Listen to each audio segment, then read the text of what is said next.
Good evening, friends and colleagues, citizens and students.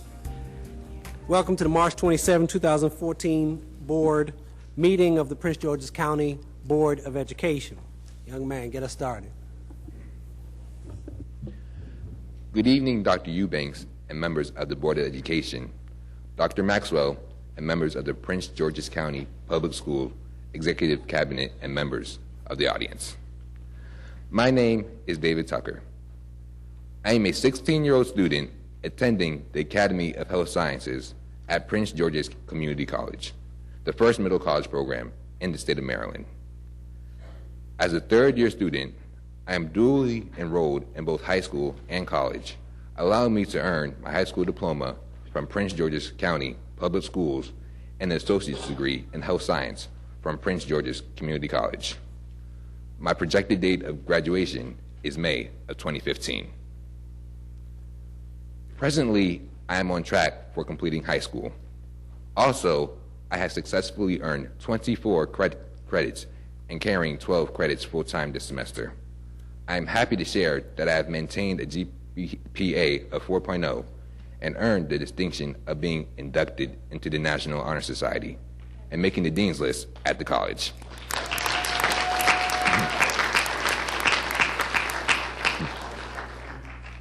The Academy is noted for its accelerated academic program. All high school and college classes are strategically designed to develop and infuse responsibility and integrity. Students are supported by the presence of academic coaches, a summer bridge program, pre-college orientation, preparatory seminars, college prep review courses, freshman seminars, tutoring and writing centers, and faculty mentoring programs. I enjoy giving back to the community. I was a volunteer at the High Bridge Playground location for Parks and Recreation. I have also volunteered with numerous other environmental and beautification projects across the county. All of these activities taught me how to work cooperatively with others, as well as how to appreciate the environment. My long-term goal is to pursue a career in engineering.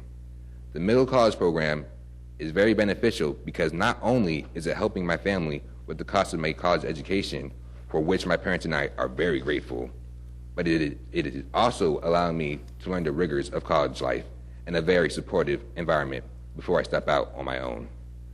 Earning an engineering degree is very challenging, so I am very fortunate to have a head start with so many caring people and academic support. I am a proud student at the Academy of Health Sciences at Prince George's Community College, and I am ready for the next step towards my future. Now, I want to welcome you to the March 27th Prince George's County Board of Education meeting. Highlights this evening will include a news break on special education, a service, not a place. Additionally, the Board of Education will discuss a presentation by the Division of Supporting Services. Please continue to check www.pgcps.org for upcoming Board of Education meetings and other important community events. And now, the March 27th Board of Education meeting will begin. Welcome.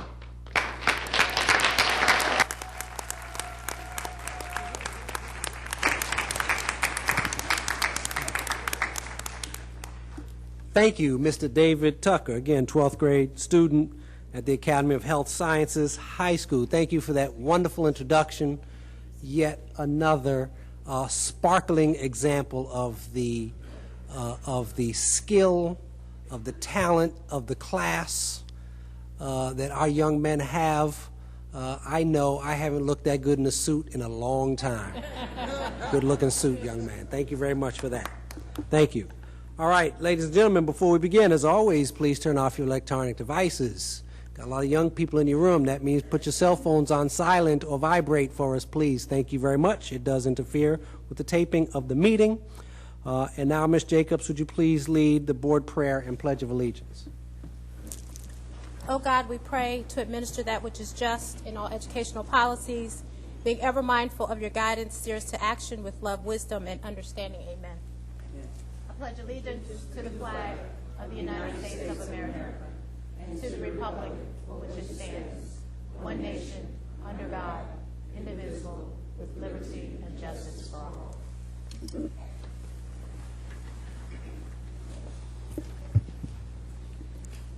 Thank you so much, Ms. Jacobs. Mrs. Wilson, will you please call the roll? Certainly.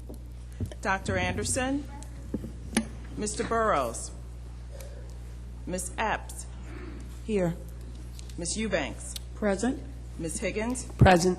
Ms. Jacobs, Dr. Kaufman, Ms. Mundy, Here.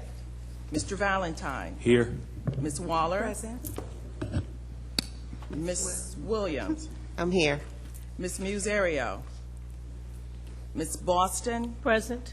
Dr. Eubanks. Present. Thank you. Thank you very much.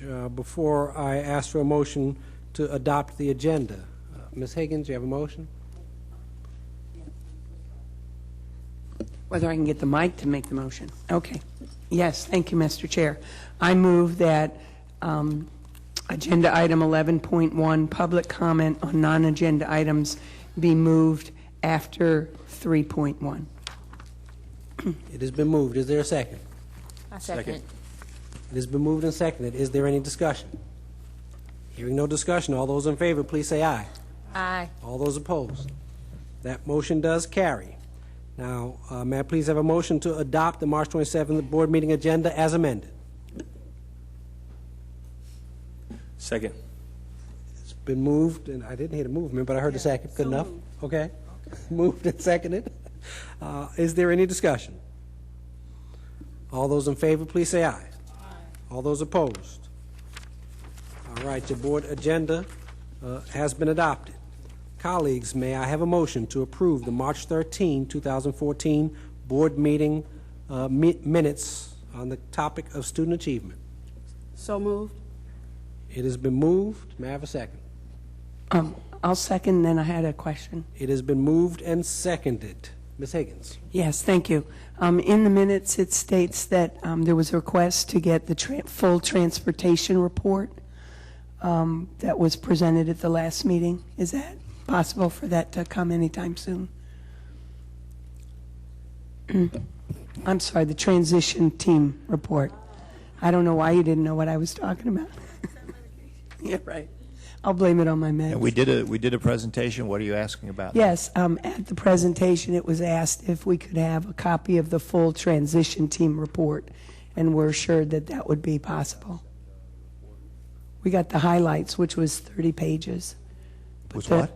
Right, the full report. It was discussion that you would get the board the Copy of the full report. The full report is Right. the one posted on the web page. No, the one on the webpage, I looked there too. That's the that's the highlights. The booklet is the full report. There are committee reports that are not a part of the full report that are hundreds of pages long, and they are all available online, but we were not going to print copies of all those and waste the paper. That's fine. I don't mind getting it electronically. I think they're all available on the website. Is it they're not No. there yet? I don't believe so, Dr. Max. Okay, I thought we were going to do that though. Yeah, thank you. All right, so it's clear that we'll make those available online, and as soon as they're available, you'll let the board know. Yeah, you'll just make a Wes? link. We'll have to check into that. Yeah, And Max, Wes and Max, can we look at that, please? Thanks. We'll follow up on that. Thank you very much. The professor that gave the report said there was a full report, and these were the highlights. Thank you. Is there any other discussion about the minutes? All right, hearing none, all those in favor of adopting the minutes, please say aye. Aye. All those opposed? We have adopted the minutes. Item 2.6 is a news break, special education, a service, not a place.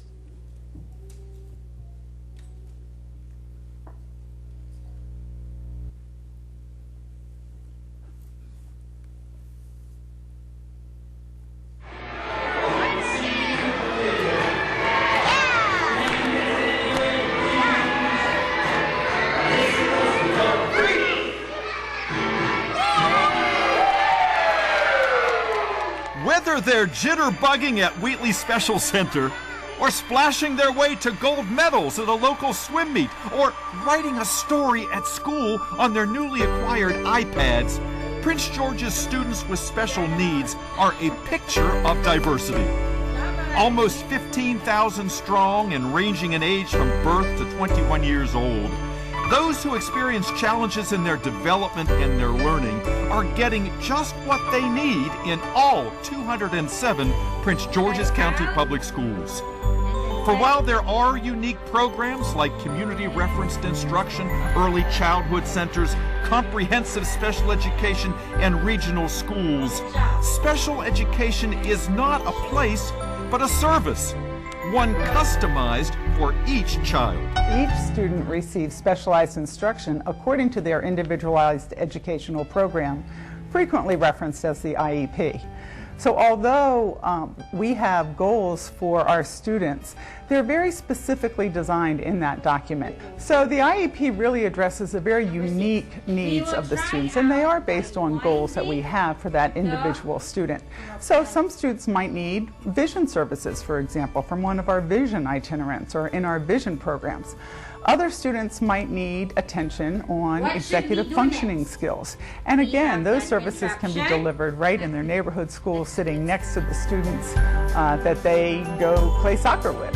Helping those students with special needs meet their IEP goals is a host of highly trained teachers, therapists, and specialists, all of whom are constantly modifying and adapting instruction for the children in their care. We have a lot of specially trained service providers, or related service providers. We have an army of physical therapists, occupational therapists, speech language therapists that all kind of work in a multidisciplinary approach in addressing the unique needs of all our students, including not just their academics and their performance there, but also their physical development, so that they can have success and access in the educational environment. As you know, we're in an age of high performance testing, and our students have to have the endurance and the physical development to achieve on those assessments and academically. So physical fitness plays a part, and there's a lot of research that says that the physically fit students are performing well on our assessments. Whether a student's learning is impacted by autism or other intellectual, physical, or emotional challenges, the Prince George's Special Education Team is determined above all else to provide the most appropriate instruction in the least restrictive environment. A practice that data confirm increases attendance and improves academic and social skills. And while special education progress can be measured in test scores, so too can it be in far more subjective and emotional ways. It's very fulfilling. I mean, even for somebody to pick up a spoon and eat, something that we take for granted every day, you know, seeing them actually get there at 5, 6, 7, it's amazing.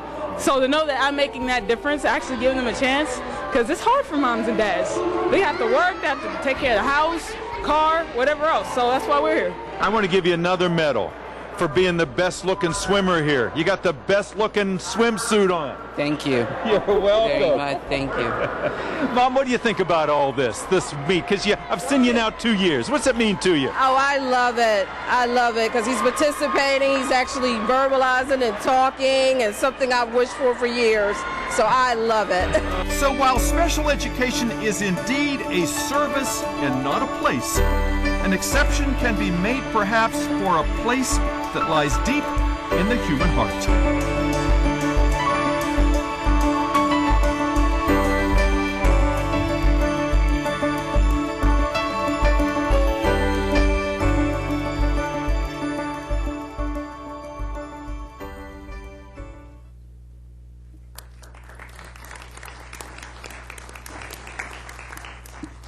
As that video shows, every single student who enters our school doors every day is exceptional, and we treat each and every one of them with the dignity and respect that they deserve. And this video is just such a great example of that. I didn't catch the teacher's name in the Cat in the Hat outfit, but I sure would have wanted her for my second grade teacher, that's for sure. All right, folks, we're moving on to our item 2.7, which is the report of the chair. So a couple of quick notes. Last evening we held our prestigious Board Awards program at Laurel High School. It was a great pleasure to honor and reward our highest achieving staff and students who have exemplified our standards of excellence in areas such as scholarship, athletics, and instruction. It was a wonderful event, despite the fact that we had to delay it for the snow, like we've had to do so many of these other things lately. But again, what an outstanding event. So please join me in congratulating all of those honorees from the Board Awards for a job well done.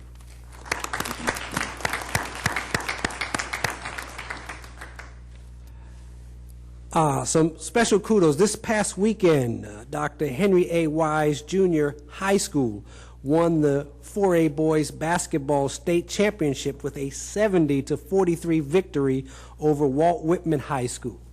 Eleanor Roosevelt High School won the 4A girls basketball championship, defeating North Point High School 64-30.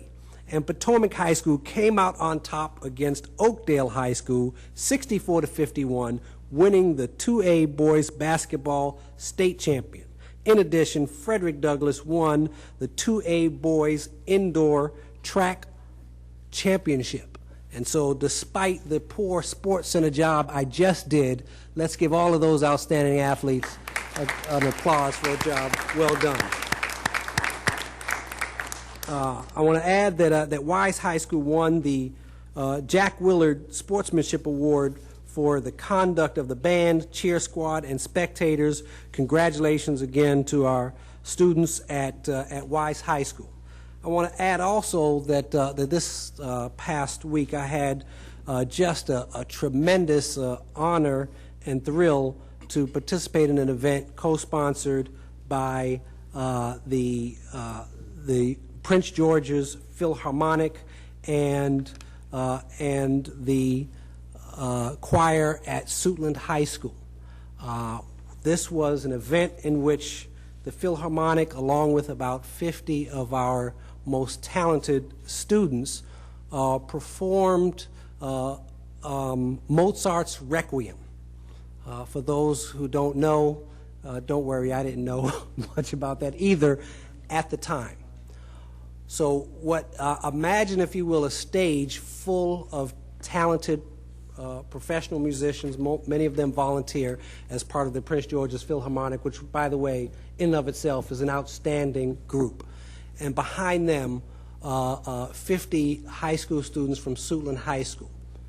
They did this requiem of incredibly complex music and song. It took about an hour.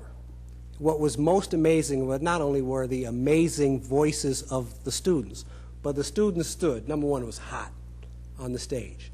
And you see the musicians during the whole time, and they're flipping their music pages and they're flipping their music sheets as you do with musicians. These high school students had memorized an hour of music, and they were outstanding. And not only that, the Requiem featured four singers who kind of were up at the front of the stage who did solos, 2 young men and 2 young women who, before I really read the program, I said, well, these are obviously some professional musicians that they brought in, professional singers that they brought in from Paris or New York or whatever. And while that is true to a certain extent, also all 4 of them were alum of Suitland High School's VPA program. I want to give a special acknowledgement to these young people. They were Tierra Furby, Jasmine Lachey Mays, George Mason, and Cody Monta. And they're doing everything from graduate school. They were in the New England Conservatory of the Arts. They're in graduate school. One of the young ladies is at the University of Maryland now studying voice. And for those who get an opportunity to hear that level of talent, I know I'm just going on and on because, trust me, I was absolutely blown away by the skill and the talent that comes out of our schools every day. And that Suitland VPA program, I tell you, it's one of the most underrated jewels that we have in the state of Maryland, much less Prince George's County. So what a great job for them. A couple of other things. Upcoming events on April 10th, 2014. School board member Amber Waller from District 3 will host a partnership, and I'm going to give her, I'm guessing that's, you want to talk a little bit about that? No? I'll let you in a minute when you get your piece. Also on April 10th, we're doing a system oversight, finance, accounting, and budget meeting at 1 p.m. And on April 24th, 2014, we have a board meeting at 7 p.m. And on April 30th, a CIP and FAB, Capital Improvement Program, and Finance, Accounting, and Budget committee meeting at 5 p.m. All of these right here in the SASA building in the boardroom. Again, if you're interested in speaking in those meetings, please do give us a buzz 2.5 hours prior to the meeting at 301-925-6115. That concludes my chair's remarks, and I will now yield the floor to Dr. Maxwell for the Chief Executive Officer's report. Thank you, Mr. Chairman. Good evening, everyone. As with all school districts throughout this state, and many more states I might add, this has been a very trying winter.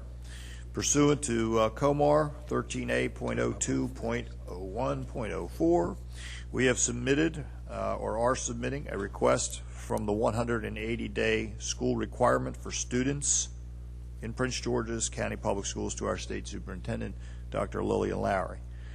If this request is granted, the last day for students will be June 11, 2014. We will announce and update our website accordingly when a response is received from the state. I would like to thank everyone for sharing their priorities for the school district by taking part in the 2014 Strategic Plan Survey. First, you shared that the hiring and retention of quality staff is our district's most significant challenge, and ensuring we have a competitive salary and benefits package should be the top financial priority. Survey results also indicate that you feel the most important components of student success are mastering skills in communication and reading, and that the top criteria for determining the quality of education should be the educator's qualifications and experience. And finally, you expressed that additional financial priorities for the district should include facilities, professional development, low class size, and technology. More than 3,200 employees, parents, and community members participated in the survey, and I encourage you to take a moment to visit our website and view the results which are posted. For students and families who are seeking to attend a different school, now is the time. We're currently accepting school transfer requests now through May 2nd for the 2014-15 school year. Please visit our website to see which schools are eligible to receive transfer students, as schools that exceed state-rated capacity are not included on the list. Student transfer applications are available online in both English and Spanish. For more information, visit the Student Records and Transfers website or call 301-567-8751. Congratulations to student artists Egypt Nash, a third grader from Overlook Elementary School, Jada Pickford, 8th grader from Benjamin Falloy Creative and Performing Arts Academy, and Natalie Martinez Ayala, a senior at High Point High School. These students were selected to represent our district in the State Comptroller's new Master Arts Award program. And their artwork will be on display in the Comptroller's office in Annapolis for 2 months. These students presented their artwork to Comptroller Francho this past Monday and received Maryland Masters Award plaques to commemorate their achievement. Speaking of student achievement, come see our outstanding students share their award-winning science projects and compete for top prizes in the 66th Annual Prince George's Area Science Fair. Students earning the highest awards in their schools will compete with other students from Prince George's County Public Schools, private and charter schools, and St. Mary's and Calvert counties. The fair is being held at Charles Herbert Flowers High School in Springdale and is open to the public on April 5 from 4 to 5:45 p.m. The exciting event will culminate with an awards ceremony at 7:30 p.m. Mr. Chairman, that concludes my report.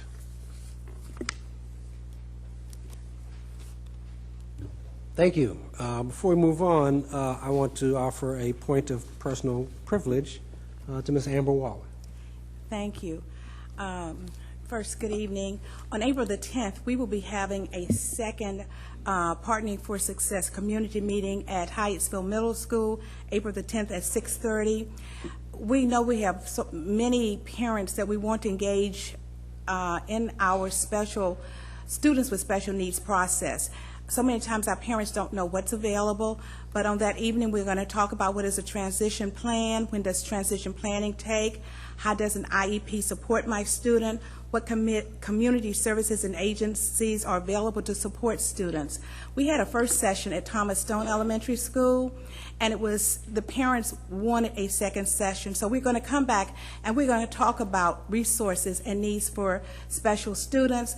I was in attendance, and I told our facilitators, the Partners for Success, that I was there and I was going to ask questions as a parent. I wanted to be at a parent level where everyone could understand what is an IEP. We don't just use acronyms, but we wanted staff to be available. So certainly I encourage you to come out on April the 10th at 6:30 at Hyattsville Middle School and engage in this community meeting. Spanish interpreters will be available. As you all know, this has been March is Women's History Month, and I've been pleased to attend several events to recognize the accomplishments of women. On this past Sunday, the city of Hyattsville sponsored a program, and the special guests were new leaders, college students from Tokyo, Japan. And certainly those young ladies were just outstanding. We all engaged with them at each table and got to find out what they were doing. They wanted to know what we were doing as ladies and as women, and they wanted to know about our careers, hobbies. And so it was a wonderful exercise. And I want to give a shout out to Colleen Aistis, who is the volunteer coordinator for the city of Hyattsville. On last evening, I had the pleasure of attending Colors. It's a dynamic young people's dance troupe, dance singing arts troupe that's been performing throughout the area for a number of years. And they performed last night at Poet and Busboy Word, Dance, and Song to show us about woman. We had students participating from Parkdale High School, Flowers, Northwestern, Suitland, Martin Luther King Middle School, and Robert Frost Elementary School. This was an outstanding opportunity to see our young people in action, and I believe that they're going to be having an open house for students to come out and to be a part of this. So a shout out to Mr. Jason Cook and the Colors organization. Thank you. Thank you, Ms. Waller. All right, item 3.0 on our agenda is public comment on agenda items, and based on our revised agenda, we will take comment on both agenda items and non-agenda items at this time. First, let me read you the rules. You have been registered to speak in a public comment forum where the Board of Education will listen to your comments. The board will not address your comments. All registered speakers will have 3 minutes to make their presentation. At the sound of the buzzer, speakers may complete that sentence only. Registered speakers may not relinquish any part of their speaking time to another registered or unregistered individual. Speakers may not address individuals or issues with profanatory. You can use no profanatory words around here. Profanity might be another word for that, or derogatory terms, or derogatory, if you will. And we, of course, ask that you use titles and not specific names, and that you adhere to these guidelines to help us make sure that this process runs smoothly. We do have 22 registered speakers, so we'll be calling you up and down as quickly as we can. I also want to just note quickly, we've been asked to just provide some clarity. We do, again, have a number of speakers who will be speaking to us this evening about a proposed plan for a Walmart near Oxon Hill High School. We welcome your comments and welcome your right to express that, and think it's important, however, to clarify that the Board of Education has no authority at all about that decision. And that decision is about all of those zoning regulations and et cetera are at the hands of our friends and colleagues at the County Council.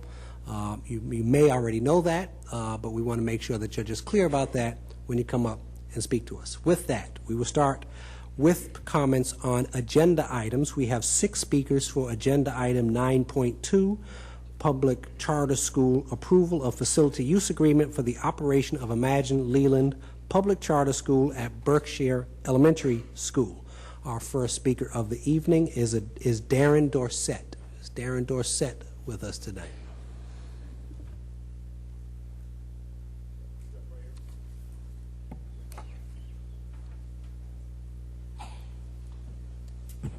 Good, thank you. Excuse me. Good evening, Board. Good evening, Chair. Again, my name is Darren Dorsett. I'm a proud parent of 2 young children at Imagine Foundations at Leland. I did want to speak briefly. Excuse me for being a little nervous, but in less than 96 hours, we had about 296 unduplicated names, email addresses of persons that signed a petition opposing the move to Berkshire Elementary. If I could, just for a few seconds, read a few comments. If they're planning to move in July, when is the infrastructure being updated? The last time I was there, about a month ago, the water wasn't fixed to drink and plumbing was old as I am. I would rather not have my kids attend at my Berkshire. I would have rather applied for the lottery for TAG. Please leave Imagine Foundation at Leland. Please don't uproot the children. I live in Forestville. I do not believe the Berkshire location is a safe place for our children to attend school. There is much violence there, and there's only one way in and one way out. Extremely dangerous. I wish this topic would have been presented earlier so that parents can make adjustments. I would like Imagine at Leland to remain in Largo, Upper Marlboro area. I like the atmosphere, and I like what my son is learning at this school. If we have to go to Berkshire, I would be more comfortable knowing that my child is safe. It will be insane to move the location from Upper Marlboro. Imagine can go and start another school at Berkshire, another Berkshire campus, and let the Upper Marlboro campus stay. If it's about money and savings or students, 9 schools have closed. Money should be available for whatever is needed to take place at our current location or a place that is environmentally safe for everyone. This is super important to students. We do not feel as though this location, this move in the location has our best concerns going forward. If I can just close really briefly. As a public education system, as a board that prides itself on transparency and encourages parental involvement, I think it would be a travesty to move forward on this resolution without further consideration. Parents were notified of this decision to move last Thursday, the very first time that we heard anything about the location move. I ask a couple of things. One, that parents, other stakeholders be involved in this process, to be thoroughly informed what we're doing moving forward. I also ask that the board direct the administrative staff of the county help find another suitable location in Upper Marlboro, Bowie, Largo area. And if we could possibly encourage the Imagine Foundation board of directors to re-engage in renegotiations with the current leaseholders. Good, thank you.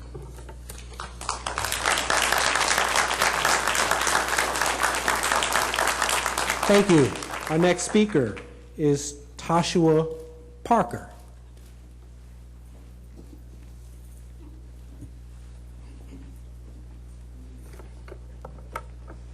Good evening, everyone. My son has attended Imagine Foundations since kindergarten. He's been there for 7 years. We love being there. As the former speaker just mentioned to you, we just found out about this, and we found out after the lottery closed to go to any other location.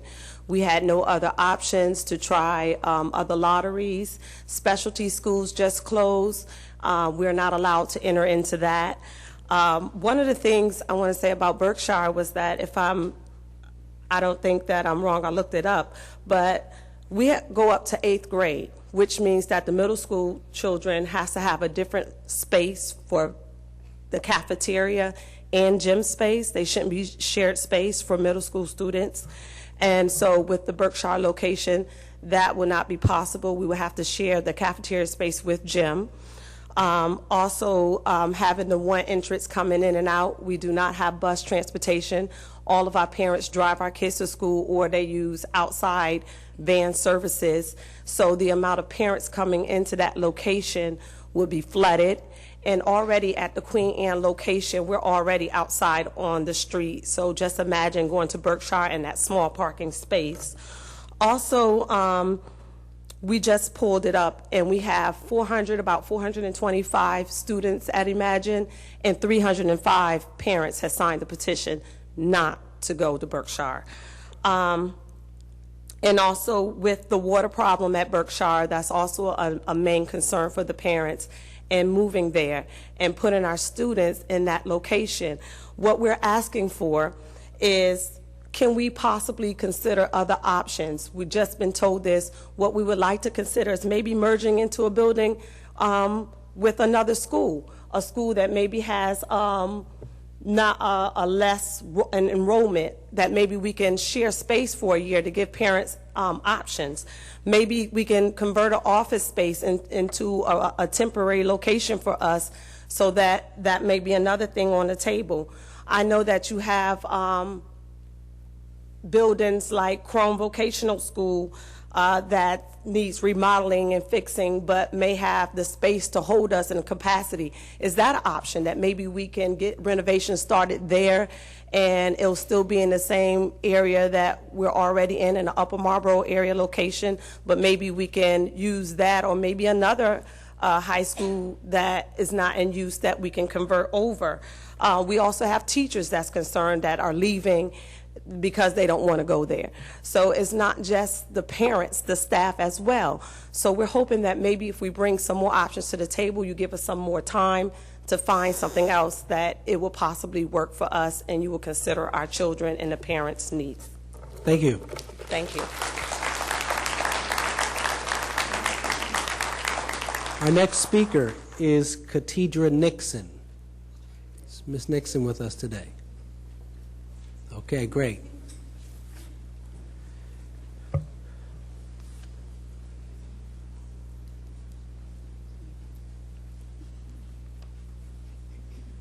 Good evening. First, I speak fast, but I'm also nervous too, so I'm going to try to run through this, and hopefully everybody can stay with me. Thank you first for your time and attention to at least allow us to speak. Let me first say my name again is Katidra Nixon. I'm a PTO representative at Imagine Foundations. Closer to the mic, please. Closer to the mic. As my voice is. Field trip today. Okay, my name is Katidra Nixon. I'm a parent. I am a parent. A board member for the parent-teacher organization at Imagine Leland. And one of the things that I really like to call myself is a partner with Imagine. I believe in Imagine. I believe in all that we do. And I believe that Imagine as a whole has the children's interests first. Now, what has happened in this situation is the parents is that isn't the case. And the parents don't feel that they've been included as a partner in this situation. We, as previously stated, just found out about this move about a week ago. And given that situation, of course, we know that the lottery has closed and we don't have an option there. And given the fact that most of our kids that our children, we're commuting from Akakeef, from Brandywine, from Forestville. Given that fact, that means that we have decided that the schools that we are zoned for are not what is in the best interest of our child. So that doesn't mean that the children in that area or the families that live in that area are any more or less than what our children are. It just means that that's the choice that we made. With the decision to move the school, we feel like that choice has been taken away. When we look at the facts, we need a better location than what we have now. It's not financially viable. We agree on that. It's not the best situation when it comes to technology. We agree on that. We do not disagree with Imagine that we need to find another location. We just disagree with the location that they've chosen and the fact that we weren't offered a choice to make any other changes or any other moves. Most parents, whether it looks like it or not, although they may drive certain type of vehicles, although they may live in certain neighborhoods, it doesn't necessarily mean that they can afford to put their child in a private school. And while the county may believe or feel that, well, you have your option of your neighborhood school, again, I go back to the fact that we made that choice not to have them there in the first place. Whether it be the culture of that school, whether it be the academics of that school, it doesn't matter either way it goes, the safety of that school, we made the choice that that's not where we want them to be. At this point, moving Imagine Leland over to Berkshire means that you're getting rid of an opportunity for a whole array of parents on the other side as well, because now all of Imagine schools are now in the same area. They're all catering to the same demographic, and that's not fair to parents that are willing to come from Akakie, Brandywine, Clinton, and Camp Springs. And so thank you. Thank you. Our next speaker this evening is Sean Toller of Imagine Schools, Maryland. Mr. Toller.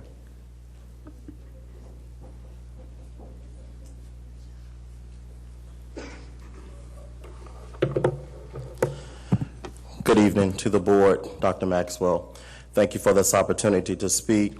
I do certainly appreciate the strong partnership that Prince George's County Public Schools has with all charter schools, however, particularly Imagine. It is certainly an honor to operate a school in this district. As you know, we recently received our charter renewal for Imagine Foundations at Leland. Although we are certainly excited about that renewal, we understand that we still have many challenges at our current campus.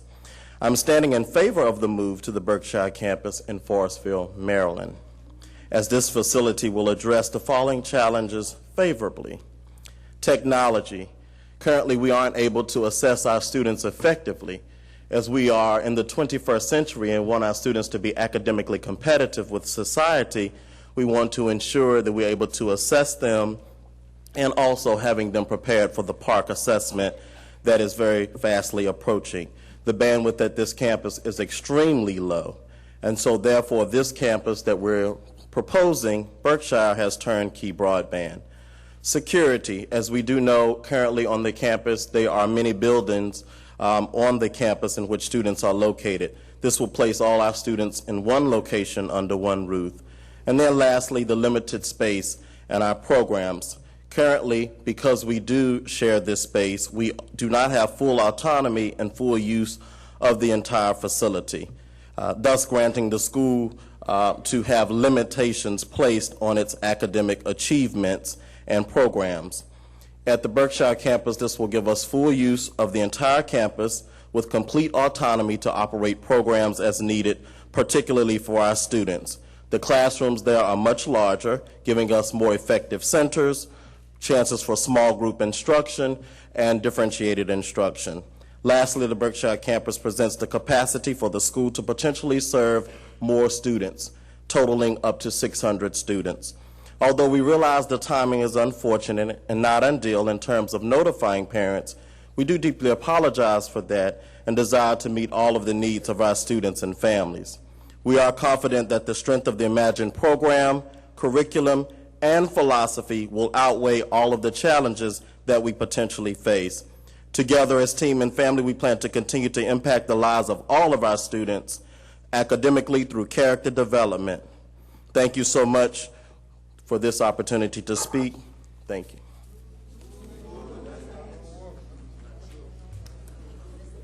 Thank you. All of us, friends and families, will treat each of us with a great deal of respect and integrity. Please, I would appreciate that. Thank you. Our next speaker is Edward Green.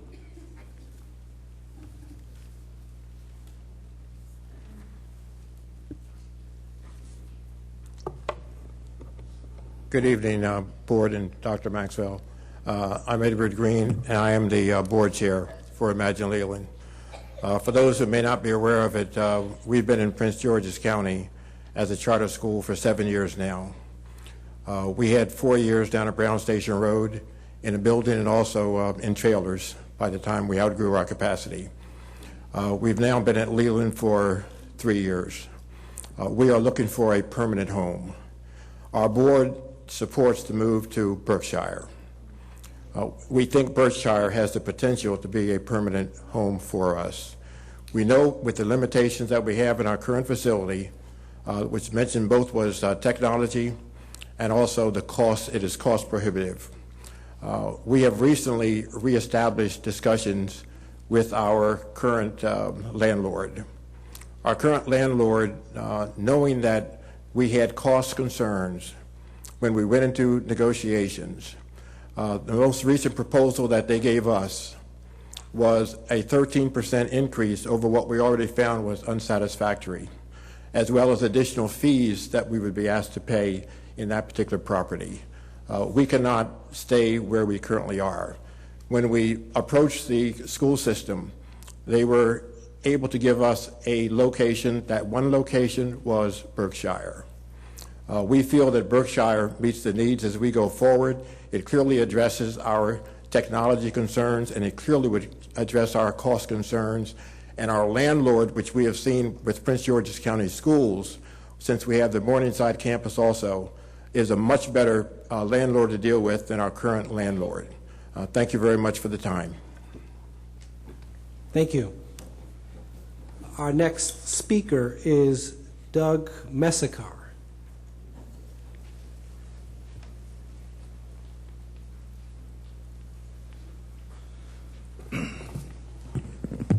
Thank you. Board, CEO, thank you for the time. I appreciate the opportunity to speak on behalf of the move to Berkshire. I am with Imagine Schools, and as Sean and as Ed have explained, we all share a love for this school.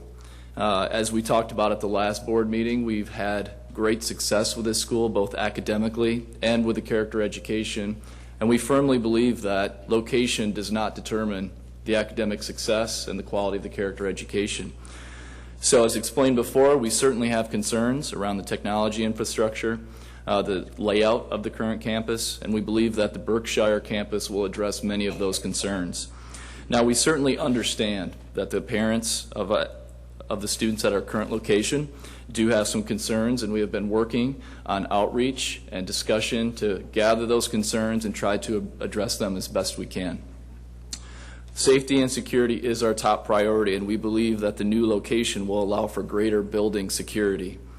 We also believe that we can, as Sean stated, upgrade technology and get into the 21st century and address the teaching and assessment needs that we all have to address as we move forward to have a 21st century school.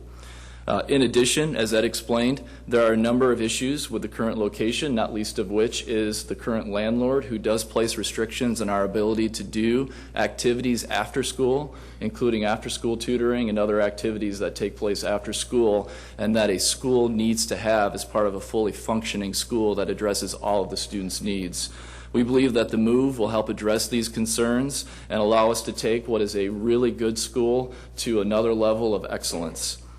So in the end, we really appreciate the feedback that we've gotten. It's part of the process that we need to go through, and we want to thank you for your partnership, both with use of this facility that we have at Morningside, but the generous offer to look at this facility and potentially move there, and we are very thrilled to have that discussion with you. It is a true partnership, and we hope to continue that moving forward. And with that, I will end my comments and let other speakers come up and address other topics. Thanks again. Thank you. Ladies and gentlemen, that concludes our speakers for agenda items, and so we will now move to our list of speakers on non-agenda items. Our next speaker is Justice DaCosta from Spring Lake Elementary School.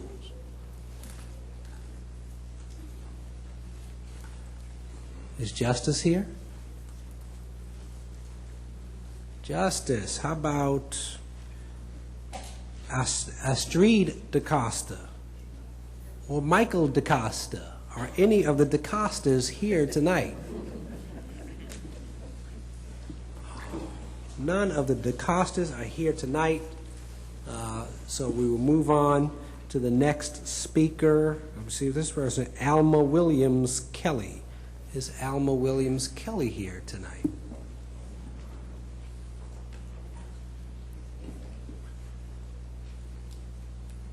Alma Williams Kelly going once, going twice. Would anyone like to be Alma Williams Kelly? I'm sorry. We'll keep going down. This could be quick. Angie Viejas from Elizabeth Seton High School. Oh, I forgot Maria King. That's okay. Maria King's not here. See? I told you. Maria King. Angie Viejas.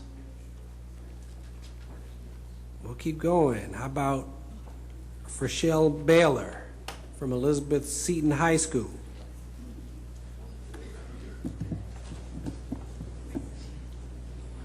Okay.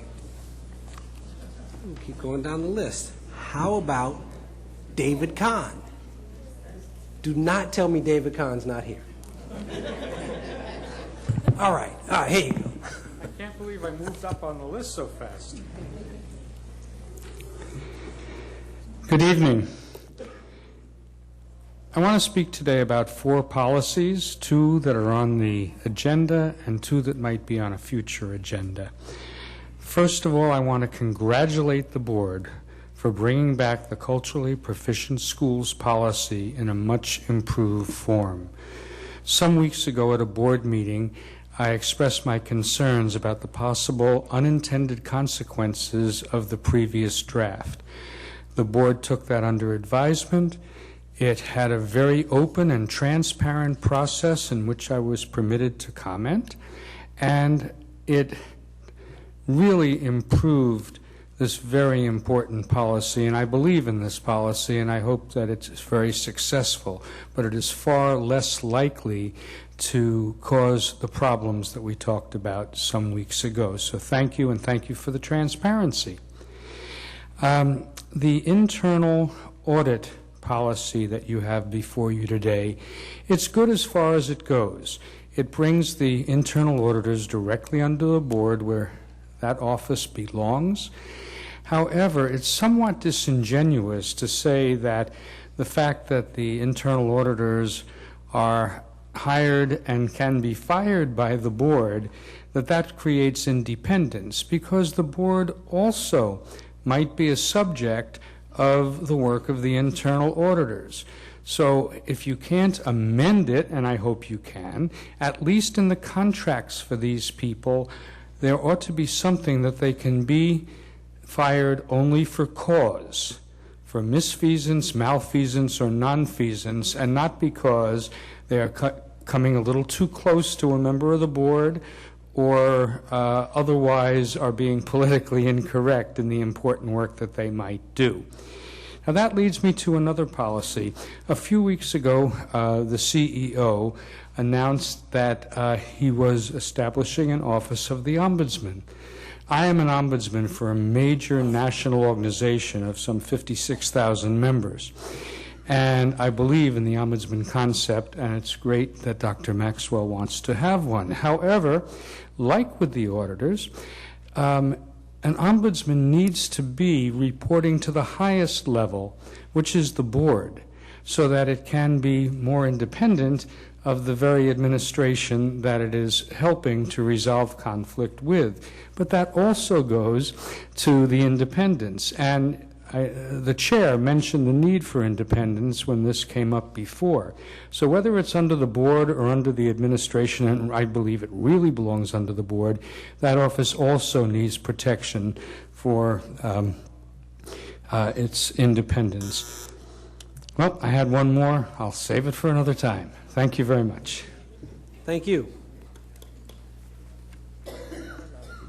Our next speaker is Tom Allaward here.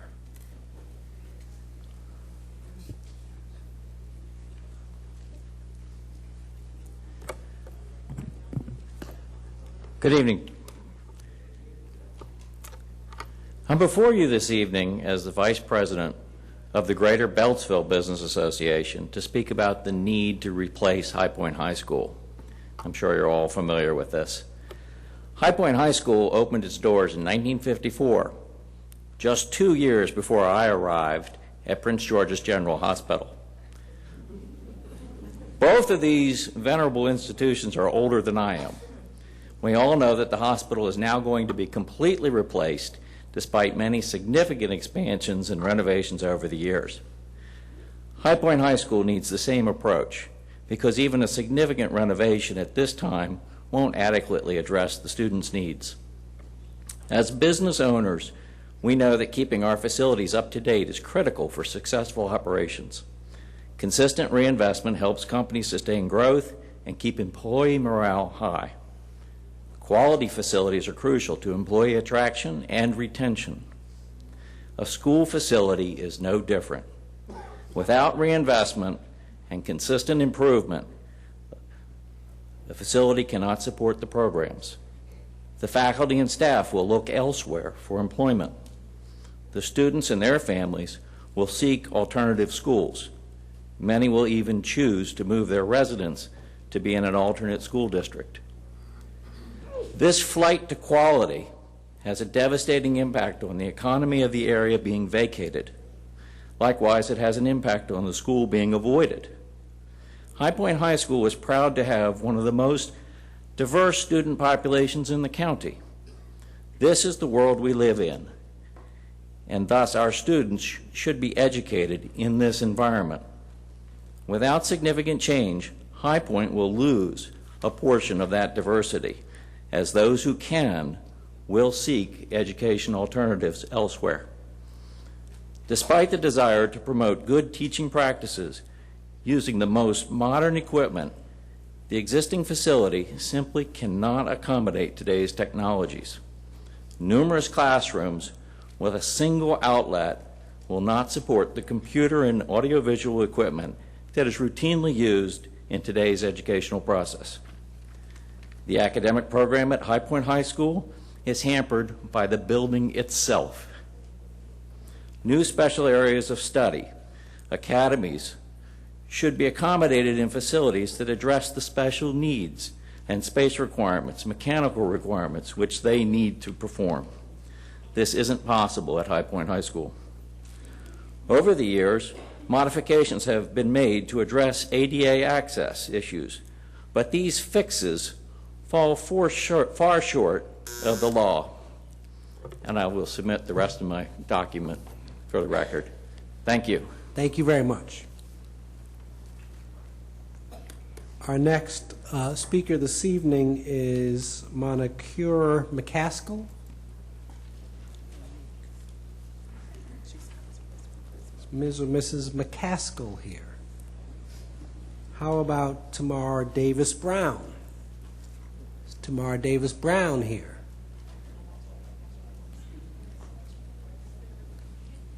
How about Robert Mignon? Robert Mignon, yes, okay, great.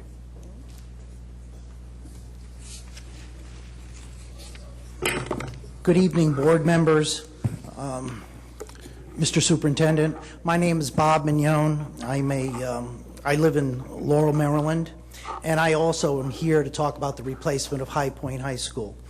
For 19 years, I've owned two businesses in the Beltsville, in Prince George's County, one in Beltsville and one in Laurel. Almost 5 years ago, a group of Beltsville businesses formed an association with the objective being to support greater Beltsville business growth and development through advocacy, information exchange, business networking, education, and training. Additionally, we want to advance public's awareness of greater Beltsville as a place to do business, work, live, raise families, and educate our children. This association is called the Greater Beltsville Business Association, of which I'm a charter member and a board member. It is to this point of educating our children that I'm most concerned. High Point High School was opened in 1954, making the structure 60 years old. This structure is crumbling with water issues, mold problems, no heat in the winter, and no air conditioning in the fall and late spring. As post-World War II, pre-Korea facility is not built with the knowledge we have today of how children learn. The classrooms are not equipped with modern learning aids or sized to offer programs that are part of today's curriculum. The present building simply cannot accommodate the diverse student population that Tom talked about earlier. We need a high school that is designed to utilize the technologies teachers have at their disposal, technologies we often take for granted, like computers and LCD projectors. We learned at the time that we, at the Greater Beltsville Business Association, provided funding for some computers, that there were not enough outlets in many of the rooms to plug in these devices. The electrical wiring is not able to handle the load of today's high school needs. How sad is that? As a business person, I want to attract to my community individuals and families and create a lively, diverse community. How can the communities served by High Point High School attract residents when surrounding communities have state-of-the-art high school buildings that are ready to prepare our children for the rigors of today and tomorrow's work environment?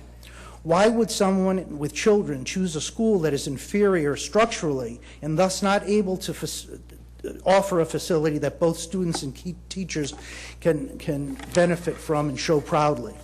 The communities served by High Point High School since 1954 have paid many, many property tax dollars, and it is time for these communities to receive a new state-of-the-art high school. They have paid their hard-earned dollars for a high school many times over. Thank you for hearing me and considering the need to replace High Point High School. Thank you.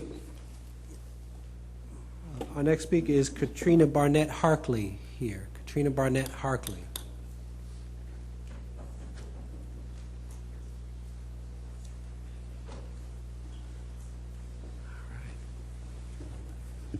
Good evening, Board. I stand before you today as a representative of a concerned parent who has a student who attends Oxon Hill High School. I'm here today regarding the Say No to Walmart campaign.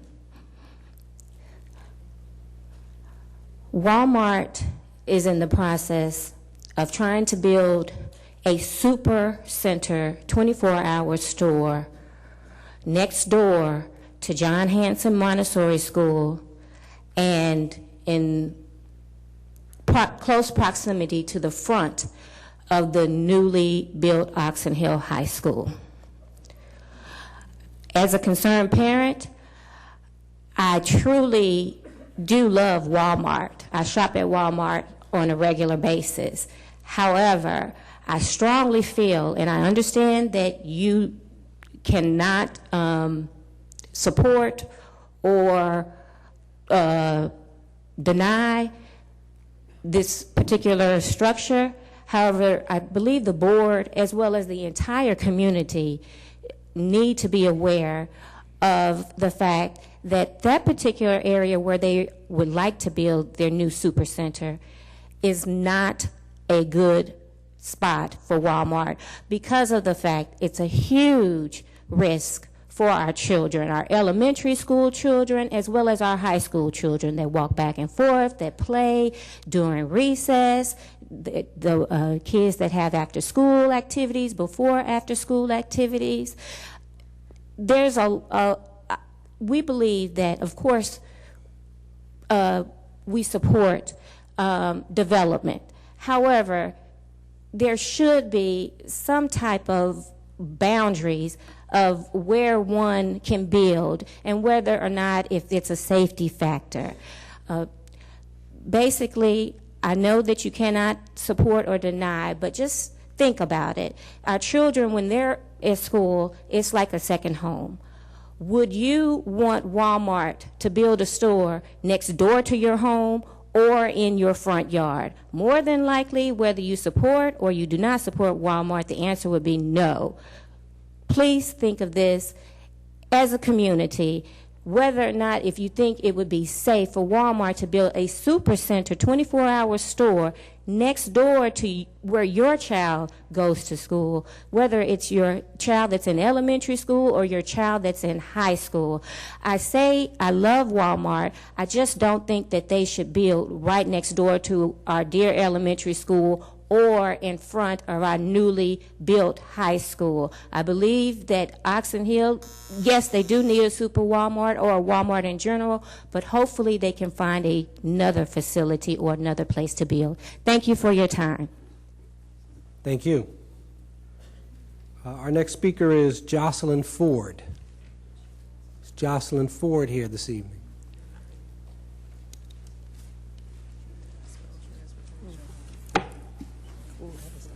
Good evening, school board members. My name is Jocelyn Ford. I'm here to talk to you about transportation. I have a child in the 9th grade at CMIT North. He has been attending for 3 years. The school has high test scores for MSA in reading and math. I would like to know what could be done to provide transportation for the children who live in PG County. Because for the 2013-14 school year, I had to pay $1,900 for my child to be transported by bus. And for the coming school year, 2014 and 15, I will have to pay $2,500. Can you please let me know what I need to do as a parent to get Prince George's County Public School System to transport our children who live in Prince George's County, whether it's policy or procedures? Thank you very much. Thank you.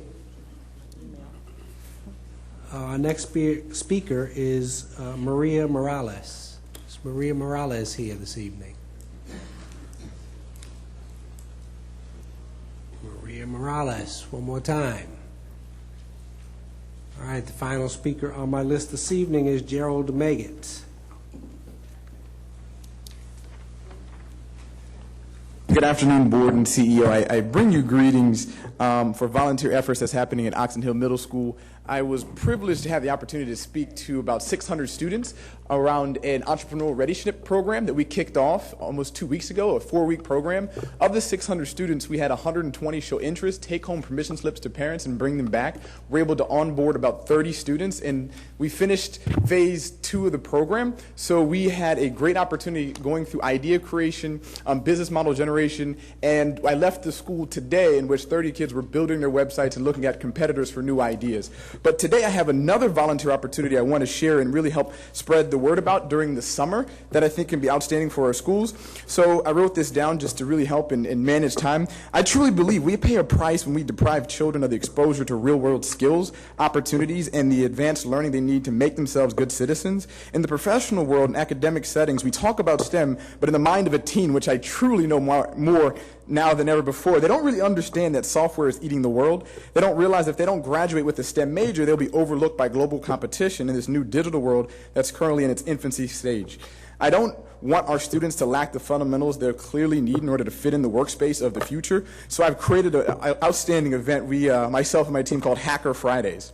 So there's 10 Fridays over the course of the average summer break, most of which students spend their time either sleeping or overutilizing technology that they'll need to know how to program themselves, or they'll simply be left behind in the coming age. Hacker Fridays is engineered as a full 8-hour day in which students learn to hack.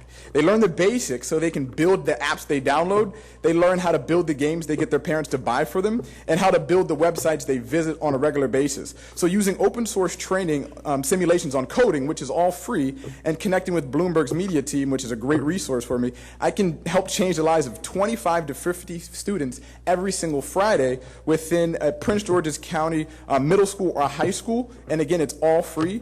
The students will walk away learning the basics of coding, the ability to create a website, and they also have 24/7 access to the simulation to learn the skills that professional software engineers are putting to use today. So after the program, they'll have a 14-week guide that'll help them continue their growth. Of course, I make it entrepreneurial because that's my love. So they're going to be seeing videos as well of the coding roots of multi-billion-dollar unicorn companies everybody knows and loves, like Facebook, Twitter, and Google. And students will need to bring their own lunch. All I need is 10 schools to get 25 to 50 signed permission slips by parents saying they'll drop off and pick up their kids on time. Since every kid plays games or uses apps, it won't be difficult at all to gather the interest. I already have parents calling me every single day at Oxon Hill Middle School about the program and making sure their kids get locked in. So I see the need, and all the science teachers, forgive me, I'm college-oriented always, are just really begging for it and really appreciate it. So board members, please forward on and take a look at the website. It may help. It's called startableeducation.com. The word start, able together, education.com has the details, and I just want to get out to as many principals and schools to help here in our county, and I'm probably going to be moving back to our county now that we're spending all our energy in Prince George's County to help the kids. It'll be a great event, and it's all free. We just want to make sure we can build software engineers for the future. Thank you, Mr. Meggett. Thank you. Ladies and gentlemen, that concludes our list of public speakers for the evening. As always, thanks so much for coming out and expressing your concerns, opinions, and ideas with us at the Board of Education. We'll now move on to legislative item 4.0, which is the 4.1 legislative report. And I'll yield the floor to General Counsel Shauna Battle for the legislative report.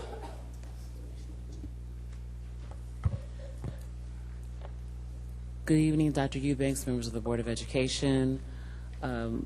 Ms. Tobias, Associate General Counsel, has provided you with an updated written memo.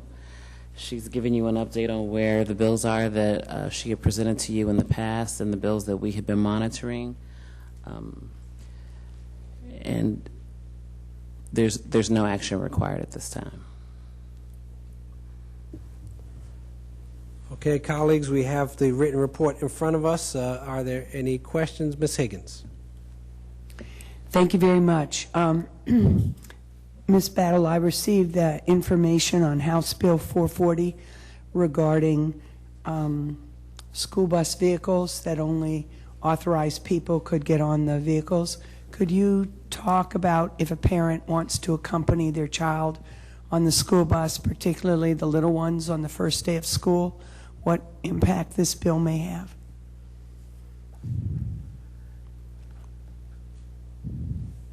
Or not? I could speak to that, Ms. Higgins. Ms. Battle, you've changed. Yes, go ahead. No, not at all. This bill is a bill that had been introduced last year, and in fact on the I think it was almost the last day of the session, if I recall, where both houses had passed the bill with amendments on Sine Die Day. It didn't get enacted. They just couldn't agree. And so it got reintroduced this year. Almost every school system in the state has provisions similar to what's in this legislation authorizing it, but the intent of the legislatures were to put into legislation clear language to speak to whom can be authorized. But what this, to answer your question, what this legislation would do is to require that the jurisdiction, by providing ID badges and specific authorization, has to give the authorization, and a parent could be one of those given authorization over and above a nurse, an aide, an employee of the school system to ride the bus. But the expectation is that should be few and far between. But clearly, if authorization is granted and an identification badge is provided so that the bus driver and bus aides are aware of whom is riding the bus, then yes, they could. But the school system, even under this law, if passed, could preclude it. Well, it would be left to the individual school system to make that decision. I'm sorry, it's a third reader, so the chances of it passing. Oh, I agree. I agree. Both houses have passed the bill at this point. So then my question is, if a mom has a crying kindergartner or first grader the first couple of days of school, the parent wouldn't necessarily know that they needed to get advanced documentation in order to accompany their child to school on the bus. We would have to establish procedures. A procedure to be able to adapt to that. Right, we could under this law. Okay, so I mean, the language is otherwise a vehicle attendant authorized by the local school system to act as an attendant. So however we define attendant. We could accommodate our parents under those kind of circumstances if we chose to. But again, I think it has to be singular in nature so as not to open up the floodgates. The concern here is security and safety of the students generally, not to allow anybody to board a bus. So that was the intent behind the draft of the legislation. Well, and I appreciate the intent, and I also think that actually in most regards, if the parent has transportation themselves, they'll take the child off the bus and drive them to school, because then they have to get transportation back. But to not allow our parents under those circumstances, my understanding I think is that would we be a normally mistake. advise parents to do just that. So we'd have to do a policy then, if this or an becomes administrative law. procedure. Right. Okay, thank you very much. Thank you. Are there any other questions? All right, thank you, colleagues. Seeing none, that concludes our legislative report. Thank you, Ms. Battle. Item 5.1 is a presentation of the Division of Supporting Services. I will now yield the floor to Dr. Maxwell for an introduction of 5.1. Thank you, Dr. Eubanks. This discussion, item for this meeting will focus on part of the Division of Supporting Services. Mr. Clarence Stukes Chief of Supporting Services and his staff will provide an overview of this. Thank you, Dr. Maxwell, and good evening, Dr. Eubanks, Ms. Boston, and school board members. And I want to thank you for giving us an opportunity to share with you what's going on in supporting services and where we're trying to take the organization. Several months ago, we had a full-day facilitated staff retreat where we honestly and openly talked about who we are, how we are perceived by the school system, the community, and all of our customers, and develop strategies of moving forward. In that session, we branded ourselves as supporting education through service, because if we are to be an integral part of a school system like Prince George's County Public Schools that is going to be great by choice, we have to do things differently and understand that we all play a part in providing a quality education for all students. I want you to note that we are all cogs in the machinery that makes up supporting services, and if you look at that slide there, you can see that without the collective focus, we don't get the work done. We also realized that we had to get out of our silos and move forward as a unified team and not as individual pieces and parts of supporting services. We developed our mission statement that reads to provide a safe, healthy, and welcoming environment for students, staff, and the community while efficiently and safely transporting students and providing appealing, nutritious meals daily. To accomplish this mission, the Division of Supporting Services will foster and adhere to the highest levels, the highest standards of customer service. And I want to bring to your attention our focus on customer service, because as we talked about who we are, how we're perceived, that is clearly an area that we needed to do better. Because we're not here just to hold down jobs, but to support quality education. This is a slide showing our organizational chart. We are going to talk only about half of the organization tonight. We'll be back, so don't forget about us.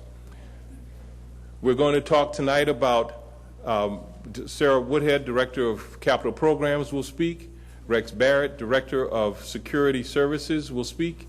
And Carl Belcher, Director of Building Services, will speak. With that, I would like to introduce Mr. Rex Barrett, our Director of Security, to briefly talk to you about his area. Rex?